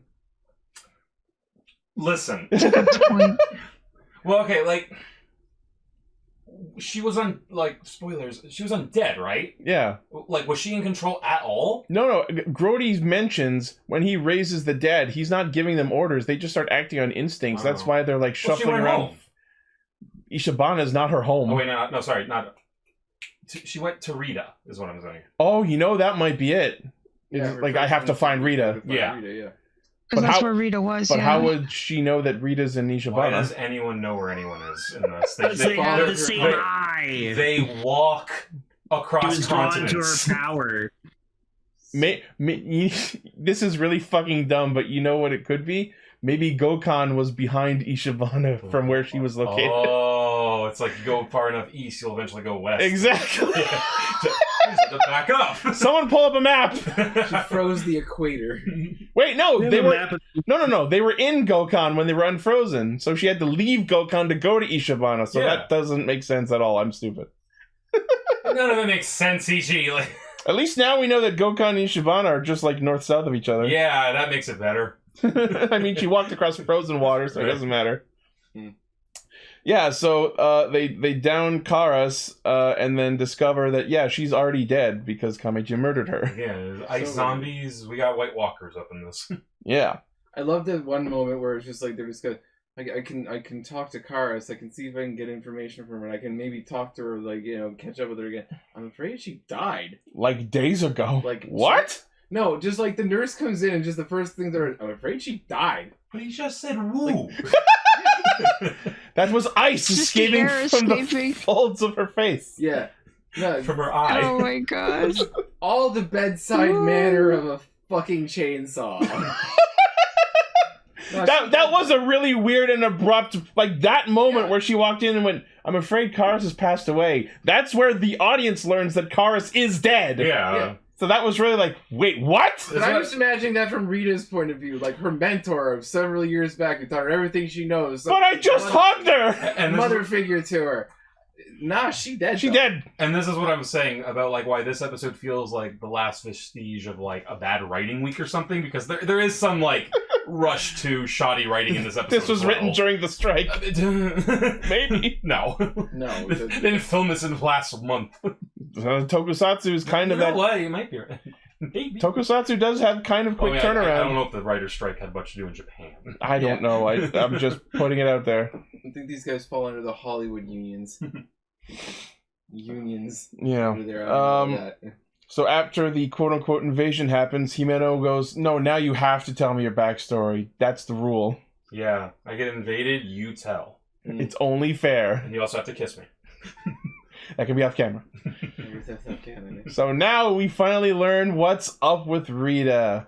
The secret eye that she has is a passed down ice sealing art power passed down through the rulers of Gokon, and it is a tool with which to judge and seal those who cannot be persecuted by law. It's some Naruto shit. It also seals you in the ice, too, if you use it. It is the ultimate price to pay, and that's exactly what Karas did, because she did not have apparently enough evidence to convict Grodie of committing the wrath of God 15 years ago. Her decision was to seal both of them up in this ice cave. Well, was it like that as well, but wasn't it also because, since as we find out he's immortal, there's nothing they could do to him other than that?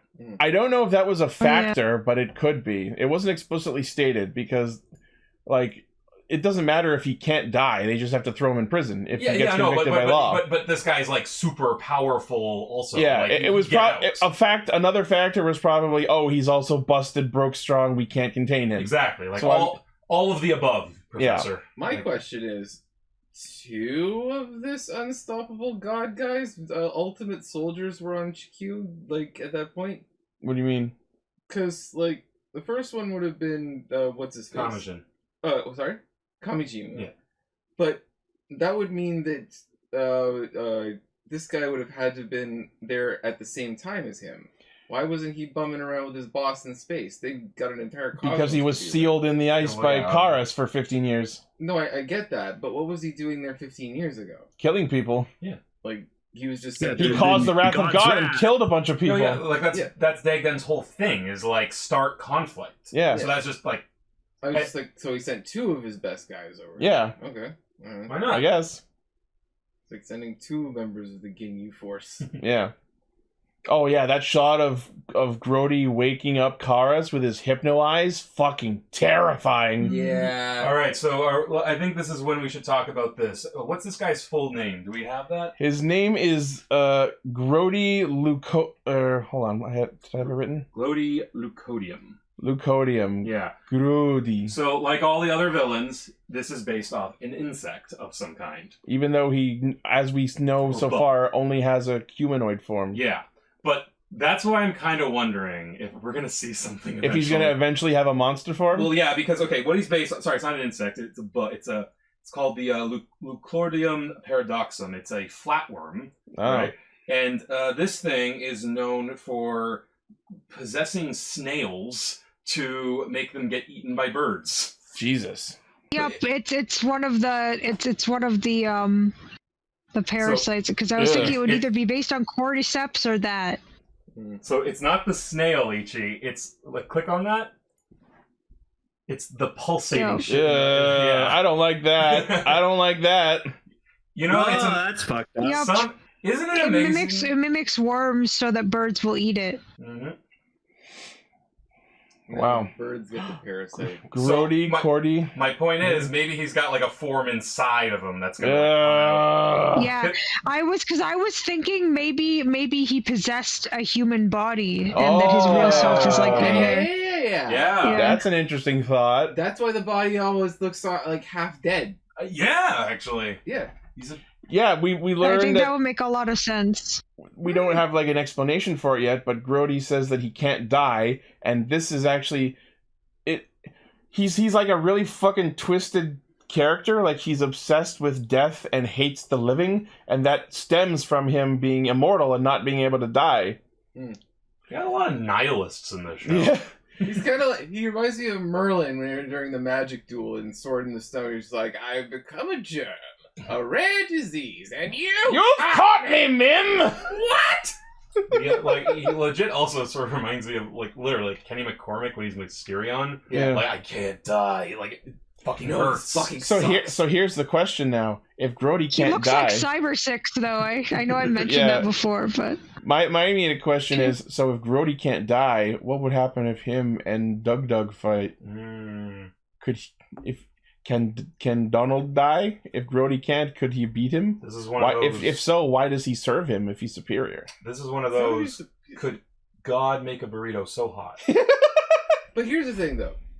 Doobly-Doo, he can shape space and time. Like he can reality bend. He could probably like break Grodie in half. This reminds me of actually a thing from the the Bio Booster Armor Guyver anime that came out like in 2005 when they continued with the manga.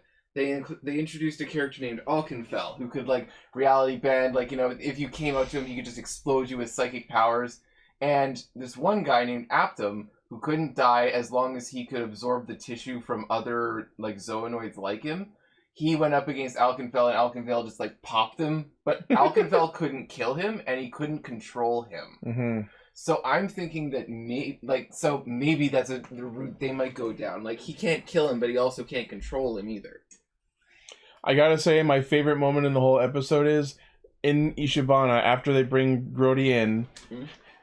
He revives a bunch of like the Bugnamooks who all just like start zombieing around. Yeah. And then there's just one moment where one of them just like takes his gun and just fucking mows half the room down. Like something out of a George Romero movie. Including Grodie, who just falls the fuck over. And then in an absolutely just like I broke down laughing when I first watched it. Kagaragi and Yanma each individually break into the room from different sides and slash a mook going, "We're here to save you!" Disappeared again. Okay. And we're here too. Okay. I have a thing that I want to bring up. Uh-huh. Okay. Can you guys hear us? Yeah. No. Yes? We're still good? Yeah. Yeah. Okay. Sorry. I thought I heard Emily say that we had disappeared again. Okay. No. So, picture it. It's the writer's room. They've had a couple of weeks of horrible ideas and they know it. They all think they're fucking frauds. They know it. They've all been drinking their faces off. This was the shoot that they did that they figured, like, you know, this is how we get over the hump. But the mooks are some of the writing staff and they're in the suits, so they're just like stumbling around all drunk. And they're like, "Oh, we can write this. We can make it better." And the Kingohgers, the actors who are consummate professionals and haven't been drinking, just walked onto the set and went, "Dum, dum." And we're here too, yes. Q. Because that's what I felt like when I was watching the acting at that point. Like when I was watching like the acting of them stumbling around all dead and shit, I was like, and then Kagaragi and the others came in and they were like, "Bum, bum, yeah." So, Kingohger, woo! Kingohger, yeah. Well, and I did actually like that though, how he mentions like they're not good fighters because they are dead. Like they're not like they're just operating on instinct. Yeah, like they're not like super zombies. They're not under direct command. Animated corpses, basically. Yeah, they're just like ordinary, like original style mindless zombies. They're Romero zombies, not T-virus zombies. It would be Zambos. It's very accurate to what zombies would probably actually be like. Yeah. And it just wouldn't be that fun. And, not organized. Yeah. But yeah, so Himeno, go and poke him with a stick. Make sure he's really dead. And of course, she gets up to him and is like, "God damn it, I'm still not dead." It's like send the royalty to go check on the dead body. Yeah. Not the medical professional that works directly for you. Well, to be fair, Himeno is probably the most competent medical professional there. Sure. She is the best doctor in Ishibana. Sure, but you just got to be a baseline doctor to know if someone's dead or not. Yeah, like true. Do we really want to send the queen of the doctors to poke a corpse and make sure it's still dead? Gown, no less. I'm sure it won't Wes Craven scream. Wes Craven screamed. I mean, he didn't. He just like looked up and went, "The fuck you doing?" I'm imagining her doing like the Homer Simpson death litmus test where just like poke the eye with a stick. I know, right? And here's something that no one's brought up. Why is he wearing lipstick? I don't know, but that also made me think of Cyber 6. Maybe his lips are blue because he was nice for 15 years. So he just smeared on some lipstick. He looks like some hot. His lipstick was like the most durable lipstick of all time if it survived that whole time. He looks like someone who's way too old to be hanging around Hot Topic, but still hangs out around Hot Topic. Was conflicted as to whether or not he wanted to cosplay the Phantom of the Opera or Cyber 6. And then went, yes. And then he just OC, had the don't scythe steal. lying around and he's like, this fits somehow. The Cyber Phantom. This fits my death theme. Yeah. Because he does look like an old timey like. He's got a like Reaper vibe going on, especially when he pulled out the fucking scythe. Yeah, that was literally cool looks like an FF14 Reaper. He looks like Yoshi P cosplaying the Reaper. You're I like a fucking good right. scythe. Damn it! It's just Yoshi P's Reaper cosplay. Yeah. Comes on like Yoshi P, is that you? Now I need to put them side by side because Yoshi P actually did cosplay Yeah, he the was there Reaper for that. Job Glam for the Endwalker release. We're gonna Yeah, I have remember so that. I much was stuff doing for this thumbnail today. Oh my god. So what happens at that point? So he calls down another plague of the fucking cicada zords. Cicada guys. Yeah. And then after the Kingohgers get immediately downed by Grodie's scythe moves, Rita decides to go for the same seal that Karas used to keep him trapped. Well, we introduced this in this episode, so obviously we gotta use it. We gotta use it now. So Rita prepares to seal herself away, which I'm sure will make the rest of the season entertaining. Oh yeah, because Rita's totally not. They're dying right here. Yeah. Right. But of course, Himeno, being all we're friends now, goes and stops her. Yep. Yeah. So all death's on you, Himeno. In their dying vision, they imagined it as Mofun. That was so funny. Yeah, no, yeah. I love that. That's hilarious. I love that. That was the best part. I feel your warmth, Mofun. Wait, that's not Mofun. There's no Mofun at all. You're not Mofun. I wish it was Mofun. I really, you know what? I would have I would have loved it if they'd actually had not an actual true Mofun voice, but actually speaking with Rita's Mofun impression. Oh. Like, just come in. Mofun. Rita. It's okay, Rita. And then it just turns into Himeno, like, Rita, come on! Just the voice fade transitions. Like, she's accepted her death, she's being comforted by the thing that she loves the most, and then all of a sudden it's just, no, come on, Rita! I also had a real, you know, that moment in Avengers when they, break the wormhole or whatever and all the aliens die for no reason. Uh-huh. Yeah, so, when Rita uses her ice magic on Buddy here, it freezes all the bugs. Yeah, all the cicadas get frozen. Which is weird to begin with, but then, even though they don't go all the way through with it, because he knows the power of love they plays, cancel the spell.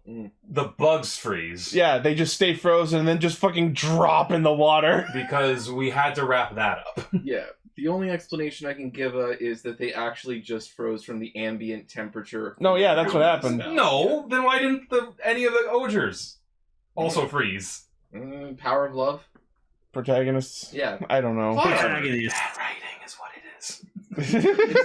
It's a show for children. Yeah, that means it's okay to be bad writing. No, it doesn't. But We've had good writing up until last week, so... Yeah, like I said, this just felt like we were getting out of a couple bad weeks of writing, like I said. Yeah, that's what I was gonna say. That is the least of the problems of the last 2 weeks of writing. Yeah, Orb in the chat, plot warmth. There you go. Yeah. The heat of their love for Rita kept them alive. Hita? Yeah. All those. Oh, you know that's what Tumblr's calling it. Yeah. But yeah, so we get this actually genuinely heartwarming scene of Himeno being like, "This man took my family away. I won't let him take my friend also." Oh, that was goth nerd bitch. I'll kill you. Genuinely sweet moment. Yep. And Rita's just like, I accept this. Yep. And then, even though we're not really finished with this whole introducing Grodie arc, a brand new plot starts up in the form of Jeremy's mom showing up out of nowhere. Jeremy's mom randomly appears, punches everyone in the face. Nowhere. Yeah, nut punches the Ogers and is just like, my baby. And she runs up to Jeremy and starts hugging him. And it's like, your mom, help me, help your mom. I'm in a lot of debt. Yep. He's like, Mom, don't embarrass me in front of my friends. You're embarrassing me. You're embarrassing me in front of the Ogers. Yeah. The kingdom, Mom. Mom, can you pony rock now? I can stay up as late as I want. God.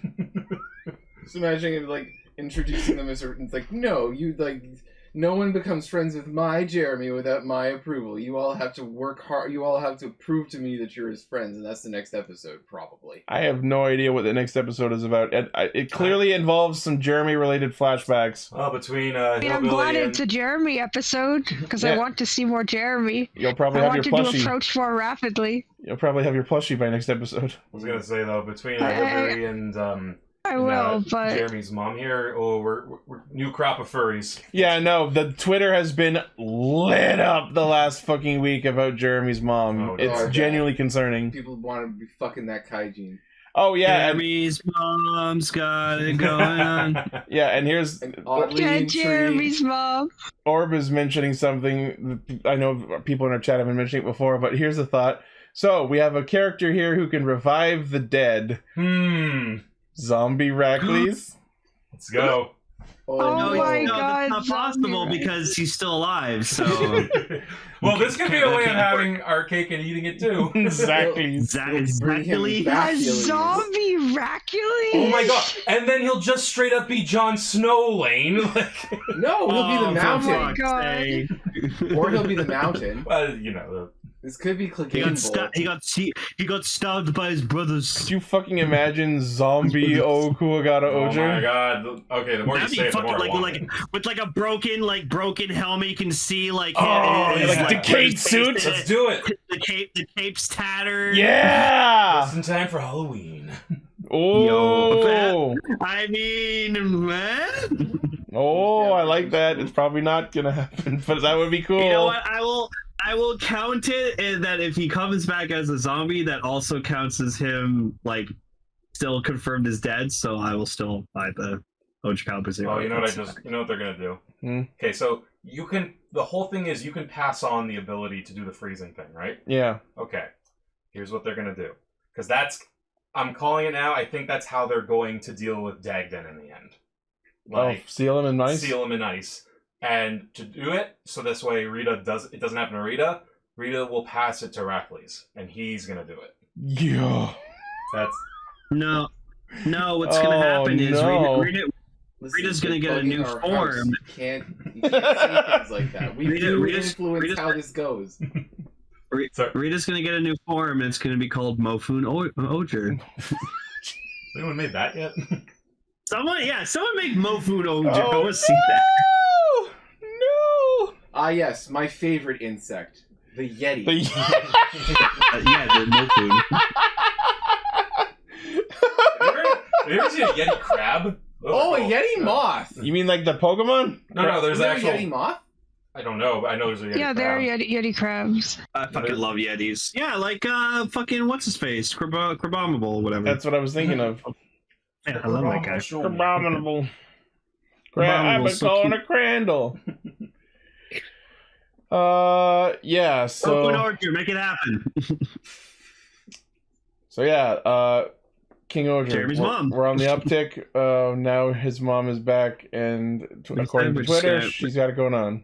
Yep. Like I said, we're just gonna forget last week's episode happened, and let's That's carry on. The show seems to have, so why don't we? I mean, like... Yeah, exactly. I can't pretend that she's the first kaijin to start up some fetishes, but I am going to say that she's probably going to be the one that'll be remembered. Let me see. Can I see a close-up, please? Jesus. That's what they look like. That looks like a toy. The claws are longer than I was expecting. Deep Sea is full of weird shit. And there's still probably 95% of shit we haven't seen yet. Crazy shit in the water. Yeah. All right. Well, any other thoughts? Or we move on to our topic. Yeah, we can. Garen's new character is fucking awesome. I love him. He's creepy as shit. Grodie. I love that Doug forgot I know about you guys probably mentioned it, but I just wanted to comment on it that I like the freaking Kamujins talking to do about him, and he's like he doesn't remember him at all, but he's it's just he's just catering to him. That's what I was just saying. And then at the end, remember him. Cool. Fuck that guy. That guy sucks. That. Yeah. Maybe that's why he didn't know he was on Earth. Yeah. Wait, no, I hate him. Zombie Oja? Oh. Okay, alright. I wasn't expecting that. Keep blowing it up. It's just fucking Genmu's head. That's great. Same riff. Great. Same The riff, bug but with noises. Hercules From noises. the ocean. Dangerous Hercules. It was a bash. It was a bad kit bash. Speaking of which. Oh no. You guys. I think you're taking off, Emily? Yeah, unfortunately so, but thank you very much for having me as always. And As always. before I go, here's a bee I saw yesterday. Yeah. It's B. Oh, I also wanted to mention, I finally got around this week to delivering you your share of our ride cami cards Yes, that we I unlocked. was going to say thank you so much for that. I love them. I wanted to do more in return than just give you some little bags of Doritos. We made sure that you got the holographic Gotchard card. You didn't have to do that. No, you deserve it. You love Gotchard the most. Ignore the weird scooter in the back. Yo, weird scooter. Okay, the weird scooter is actually a McDonald's toy, and I kind of love it. Oh, it's great. It's like this neon scooter, and they give you stickers to decorate it. Hell yeah. But yeah, those are the there's also a pencil sharpener there. But those are the cards. They're amazing. I'm gonna take a picture of Hopper 2 with Hopper 1. Hell yeah. Thank you guys very much, and take care and have a great rest of the weekend, guys. We will. Bye. Bye. H, I don't hear you if you're talking.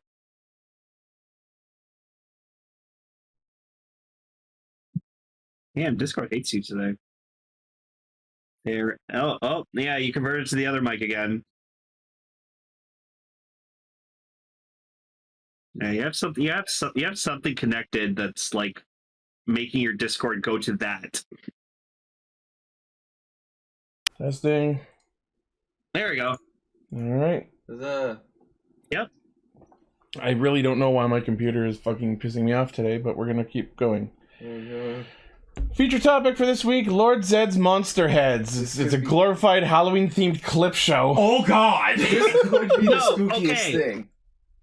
I can only sum this up to one thing, because I'll admit, I watched this last night at like fucking midnight before I went to sleep. It was like the last thing I did before I went to sleep, so I was just like, I was tired, and like I paid attention to the best of my ability, but like I summed this up as, hey, remember all these like cool monsters that we used to fight the Power Rangers with, and then they turned out to all be shit?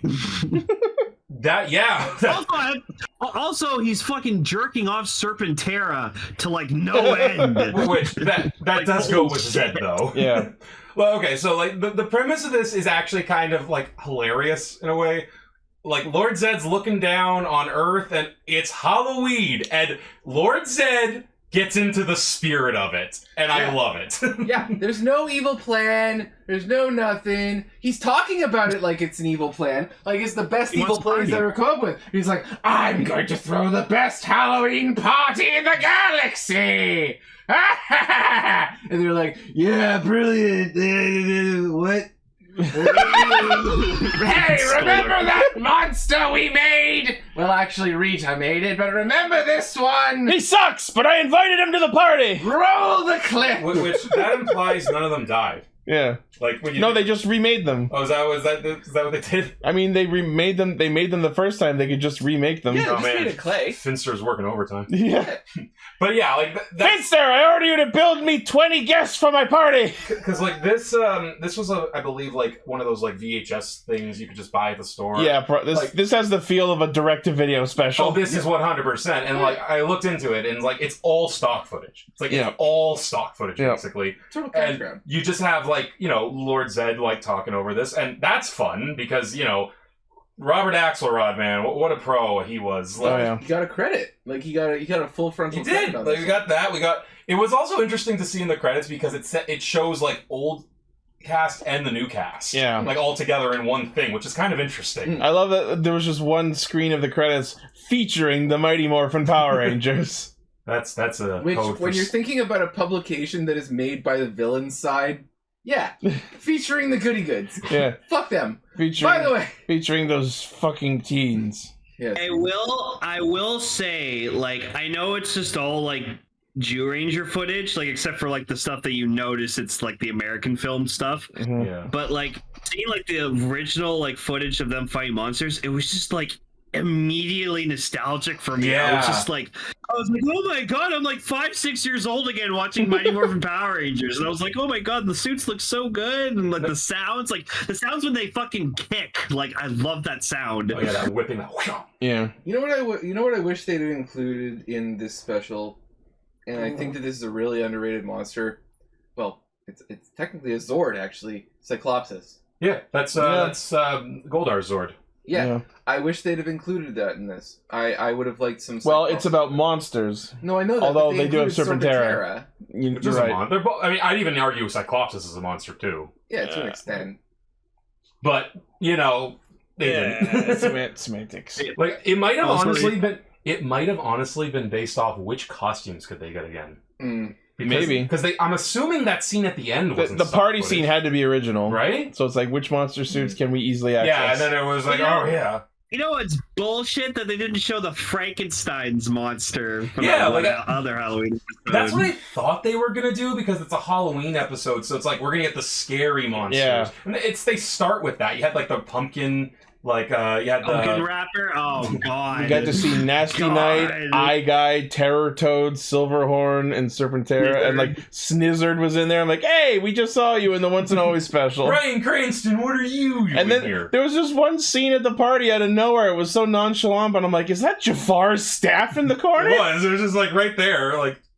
And we during the haunted house scenes that they were in, we were like debating whether is that Hillhurst? No, it wasn't. I know Hillhurst very well. That wasn't Hillhurst. I was gonna say though, it's like one of the stuntmen accidentally like crashed into the wall, just all comes down and like on the other side. It's like it is Hillhurst, but from like the other half that they never filmed the in other Beetleborgs. Yeah.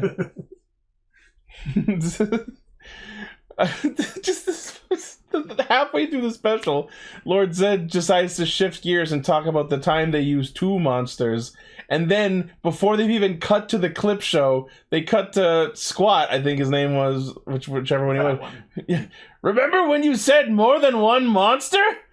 Like I just fucking said? Literally, just like. I was like, did I have a stroke? Like, what, did I miss on something? Like, did we like have to include a line to show his face for the special? Couldn't tell you, friend. You guys show off those suits. They were fun suits. That does tend to be the cadence of how Squat talks. Like, you know, remember the thing where we're about to fight the Power Rangers? that tends to be what dialogue he's for. Yeah. Now, I know like a big trope in Power Rangers, especially Mighty Morphin, is that they flip a lot.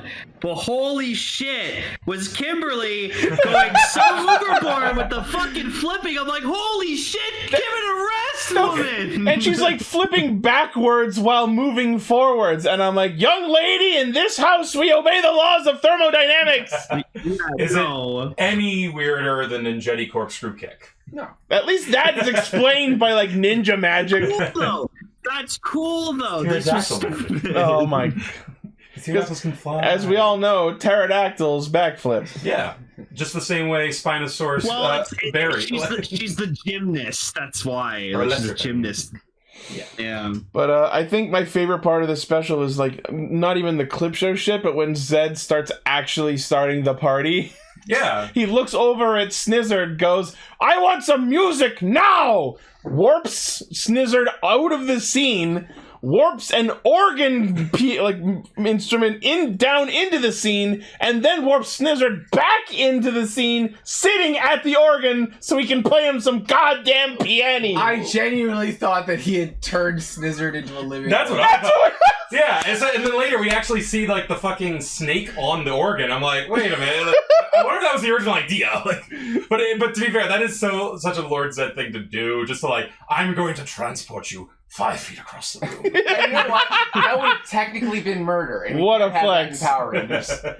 And then my other favorite part of the party, once they actually start doing it, is so they set up this like spread of food for the monsters to eat, I guess. Mm-hmm. And there's this one plate that has like eyes in it.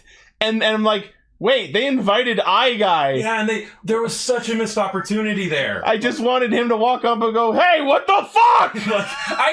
That could be a joke in this, honestly. Like, not that, but like him going up to, like, wait a minute. I'd like to see a faked behind the scenes of this where Zedd and the mockumentary are real people, and like they're filming this. And they're like, we were filming this for the special, and we thought we'd play a trick on Guy. We put eyes in one of the plates, and you just see Guy sitting on like a chair. Like I've seen microaggressions like this from the Zedd team quite a lot. And he's talking very matter of factly. He's not doing his Power Rangers. Power Rangers. I've seen a lot of Honestly, shit. this is an HR nightmare. These guys are difficult to work with, but you know what? I'm this close to suing. I'm this close. I've been driven to the point so many times, but you know what? I have to think about my family. And I have to look ahead to the future. Like the behind union, as well. Like, and in every direction. There's a lot of pressure from the union to play ball, and like, yeah, like I want to see that. I just really want Lord Zedd and I to see eye to eye. Yeah. So, Sal, you were saying something actually earlier does that you want to blow my mind with something? We're going to get to that in a minute, actually, because that's going to be at the very end of this. But don't worry, I haven't forgotten. You know what's something I appreciated about the party, too, though? Mm-hmm. It was equal opportunity. The mooks were partying with the monsters, too. Lord Zedd really got into the spirit of Halloween. He straight up just started dancing with all his monsters and putties and shit. I love that. And then his wife showed up, and she was it looked like they were having fun. And there was fireworks in space. On the moon. Yep. Zedd might be a good boss. Like... Undercover boss. Yeah. Starting Lord Zedd. So... Because when are we going to get a chance to talk about this ever again?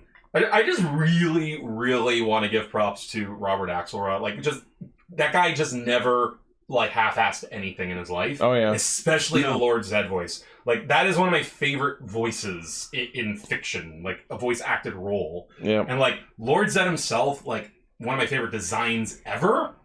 That is the most badass thing I've ever seen. I always loved how his staff was a snake. Actually. Yeah. Which also, I'm guessing the people at Power Rangers had a snake guy or something, because there was a lot of snakes in this special. Yeah. There was the big one, there was the ones in the food. It was great. The one that turned into Zedd's staff. Exactly. They probably had an inn at the local pet shop. So I was very curious, who we know the voice of Lord Zedd. I was like, who played him? And I looked him up. The suit actor. Yeah. You might have just seen me over there a few minutes ago, do this, what the fuck? I blew my goddamn mind. Oh, yeah? The guy who played him, the suit, his name is Edwin Neal. Edwin Neal was in the goddamn Texas Chainsaw Massacre. It's amazing. He was the hitchhiker. Ooh. What? But that's the body of Lord Zedd. Oh. And this guy, this movie is one of my favorite horror movies ever. It's so great. And this guy is so nuts in this movie. Yeah, Texas Chainsaw is great. Yeah. And I looked it up, this guy's had a weird, odd career. He does voice acting as well. And I was thinking about the suit acting for Lord Zedd in this, and it's just shots of him going all with his hands, his fingers and things. But I evil think, party. Yeah, but I think to myself, he's so good. This is original suit acting. Lord Zedd is an original American character, so he's got to actually act as though he's in Japanese stock footage. Yeah, he's acting as though he's interacting with people in Japanese stock footage. So he's wiggling his fingers and he's being all sort of thing, the same way that Rita might be or something. It's more contemporary. Yeah. Okay. 2012, but yeah. But I like that he's trying. Looks a little closer to Robert Axelrod. It does. I just like the fact that he's trying to fit in with the footage that they're shooting around. I love that. Especially when you cannot show your face as an actor, you've limited yourself immensely. So they have to be hand acting, which it works. It's less of a you've limited yourself and more that's the role you're playing. Sorry. You are limited as an actor. Yeah. So you got to go big, and that's why that's why Power Ranger acting is a thing. Obviously this isn't going to translate well on a podcast, but it's why when they stop, they do this. No one does that. Exaggerate their physical movements and reactions. So everyone just starts dancing, there's fireworks, the putties are having a good time, and then the episode just fucking cuts off and ends in the middle of the party, and that's it. We got 22 minutes of tape. But that's not where our conversation ends. Yeah, because in the credits, we were just like it was just playing. We were just letting it play through, and we noticed a very interesting credit. Yeah. Like, what was it? Series based on Galaxy Rangers, Die Rangers, and no, that was just those two. It was just those two. So, yeah. like, one was like obviously they were getting the footage from Die Ranger. It was funny because they spelt it wrong. They said it was. I think the idea was, and we'll get into this when we talk about what we're going to talk about. But like, I think Die Rangers was probably their original pitch for what just became season 2 of Mighty Morphin. Entirely possible. But then we looked into what's Galaxy Ranger. Yeah, because like obviously this predates Power Rangers Lost Galaxy. Yeah, and Lane, this is where we're gonna blow your mind right now. So we looked, we did some sleuthing, and a lot of people may know of the pilot episode of Mighty Morphin Power Rangers, but this predates even that. What they may not know is the original pitch promo. So this wasn't like, maybe they actually did film a full thing, but this was like, this is the stuff that like companies give to like distributors. So like, hey, maybe you want to pick this up, when they were like probably looking for financing or any sort of backing. So I feel like this would have been shown at like a my fucking god, who is that? Who is that? That spider. Lane and I have been talking about this actor for like 3 days. That's Miguel A. Nunez Jr. He's in a bunch of horror stuff. He was in Return of the Living Dead. If you've ever seen the live action Street Fighter movie, he was DJ. Oh, he was the Voodoo Man in Scooby Doo. Have you ever been at like when you were a kid? Were you ever at the mall and you were brought in for like a test survey for like a TV show or like a new comic book or something like that? I have been in a focus group before. Yeah. I feel like this would be what would be in like the focus group where like they bring kids in to show them a pitch idea and to well, no, this is more like what they. This is for the companies. This is like we want to make this show. Here's a trailer. Will you fund this? Yeah, kind of thing. Yeah, this was a fascinating find though. But this is before even the pilot of Mighty Morphin Power Rangers, where they had the actress that Trini's actress replaced. This is a completely different cast. This is the original concept idea that they started. Some of the character names are different too. And Billy Cranston is an athletic with a heart of gold or something like that. Like a lot of the characters are different too. I believe their exact words were an athletic heartthrob with a heart of steel. That's it. And Lane, he's Zach. Yep. Like that's and he's a detective? Yes. Yeah. He's a detective that doesn't play by the rules. Okay. Oh my goodness. In this trailer, he's interviewing someone we assume to be the prototype of Ernie. Yeah. It's like that's a spooky October miracle right there. Like, holy crap. Wow. You learn something new every day. Yeah. But again, like, what are the fucking odds that like we're talking about this actor and then like something you would never expect to be connected? Like, so you guys were just talking about this actor for unrelated reasons in recent days. Recently, Red Letter Media put out a video about Friday the 13th. He was in the 5th one. And he has a very memorable, famous scene that Lane... He has like a famous line where the skip is playing where he's like, "It's the damn enchiladas," and he has diarrhea. He just goes okay. Yeah, and he runs to the bathroom, and then Jason kills him. Well, no, then his girlfriend starts singing to him, and he starts singing back while he's having diarrhea. Then Jason kills them. It's amazing. Part 5 is weird. That's why he was in Power Rangers, because Jason. I first saw him like I guess as DJ in Street Fighter, but yeah, when we watched Return of the Living Dead, he was in that. I was I love that movie. Spider. Yeah, it was so fun. Well, yeah, so that was a thing that I didn't know existed, which led to a lot of information I didn't know existed. And isn't that weird too? Small like world. How it ties around to some horror stuff. We got Texas Chainsaw Massacre and Miguel Nunez. Like, can you imagine being in the Mandela universe where this is what what Mighty Morphin Power Rangers was? Oh my god! Damn, that would have been very different. Yeah. Like, oy. Yeah, because like the way they were talking about it and the way that I was hearing it, like if I was to hear just the audio from this video, I'd assume it was from like an 80s cartoon. Like it sounds like an 80s cartoon. It sounds like it was written by the same people who did. It's got that vibe. Yeah, like it would have shown up on like a cartoon block or something like that. Like there was an 80s cartoon called Galaxy Rangers. There you go. Yeah, that's the thing. Like, the show was called Galaxy Rangers. So anyone watching or listening, if you want to look this up on YouTube, look up from the YouTube channel Maverick. Oh, Maverick. For some reason, it seems to only show up on mobile devices. It didn't come up super prominently in a YouTube desktop search, so you might have to do a bit of digging. But yeah, look up Galaxy Rangers MMPR pitch promo. Or just in the Discord here, use that link and just like... And yeah, if you're in the Discord, you can use the link. Yeah. For viewers at home. But yeah, there's a little bit of Power Rangers history that probably not a lot of people are aware of. So, like, isn't that weird, too? Like, there's just this innocuous little Halloween special, and one credit made us go, hold on. And all this happened. Isn't that amazing when that happens? Oh, yeah. We went down a goddamn rabbit hole tonight. My goodness. What a time. All right. Well, that is Castranger for this week. Quite a fun little episode, despite our many tech problems. Yeah, we did. Stupid Discord. Fuck you. I think it might be an issue with the power cord for my mic, honestly. I'm going to replace that. You gotta hotwire everything. Yeah. All right. Well, thank you all, everyone, for listening, watching, liking, favoriting, sharing, subscribing, hitting the bell, and being awesome. As always, the primary source of our hijinks is castranger.podbean.com. From there, you can find our Facebook, Twitter, Discord server, merch store, Patreon, all of our cool shit. And of course, Jikai Radio Sentai Castranger. Next week will be the start of Borgtober 3. And we will be talking about the first 2 episodes of Juko B Fighter, aka the Japanese source of Big Bad Beetleborgs. I've never seen a single episode. Me either, actually. You excited? I'm kind of excited. I kind of want to try it. We'll see where Kingohger ripped everything off from. Yeah.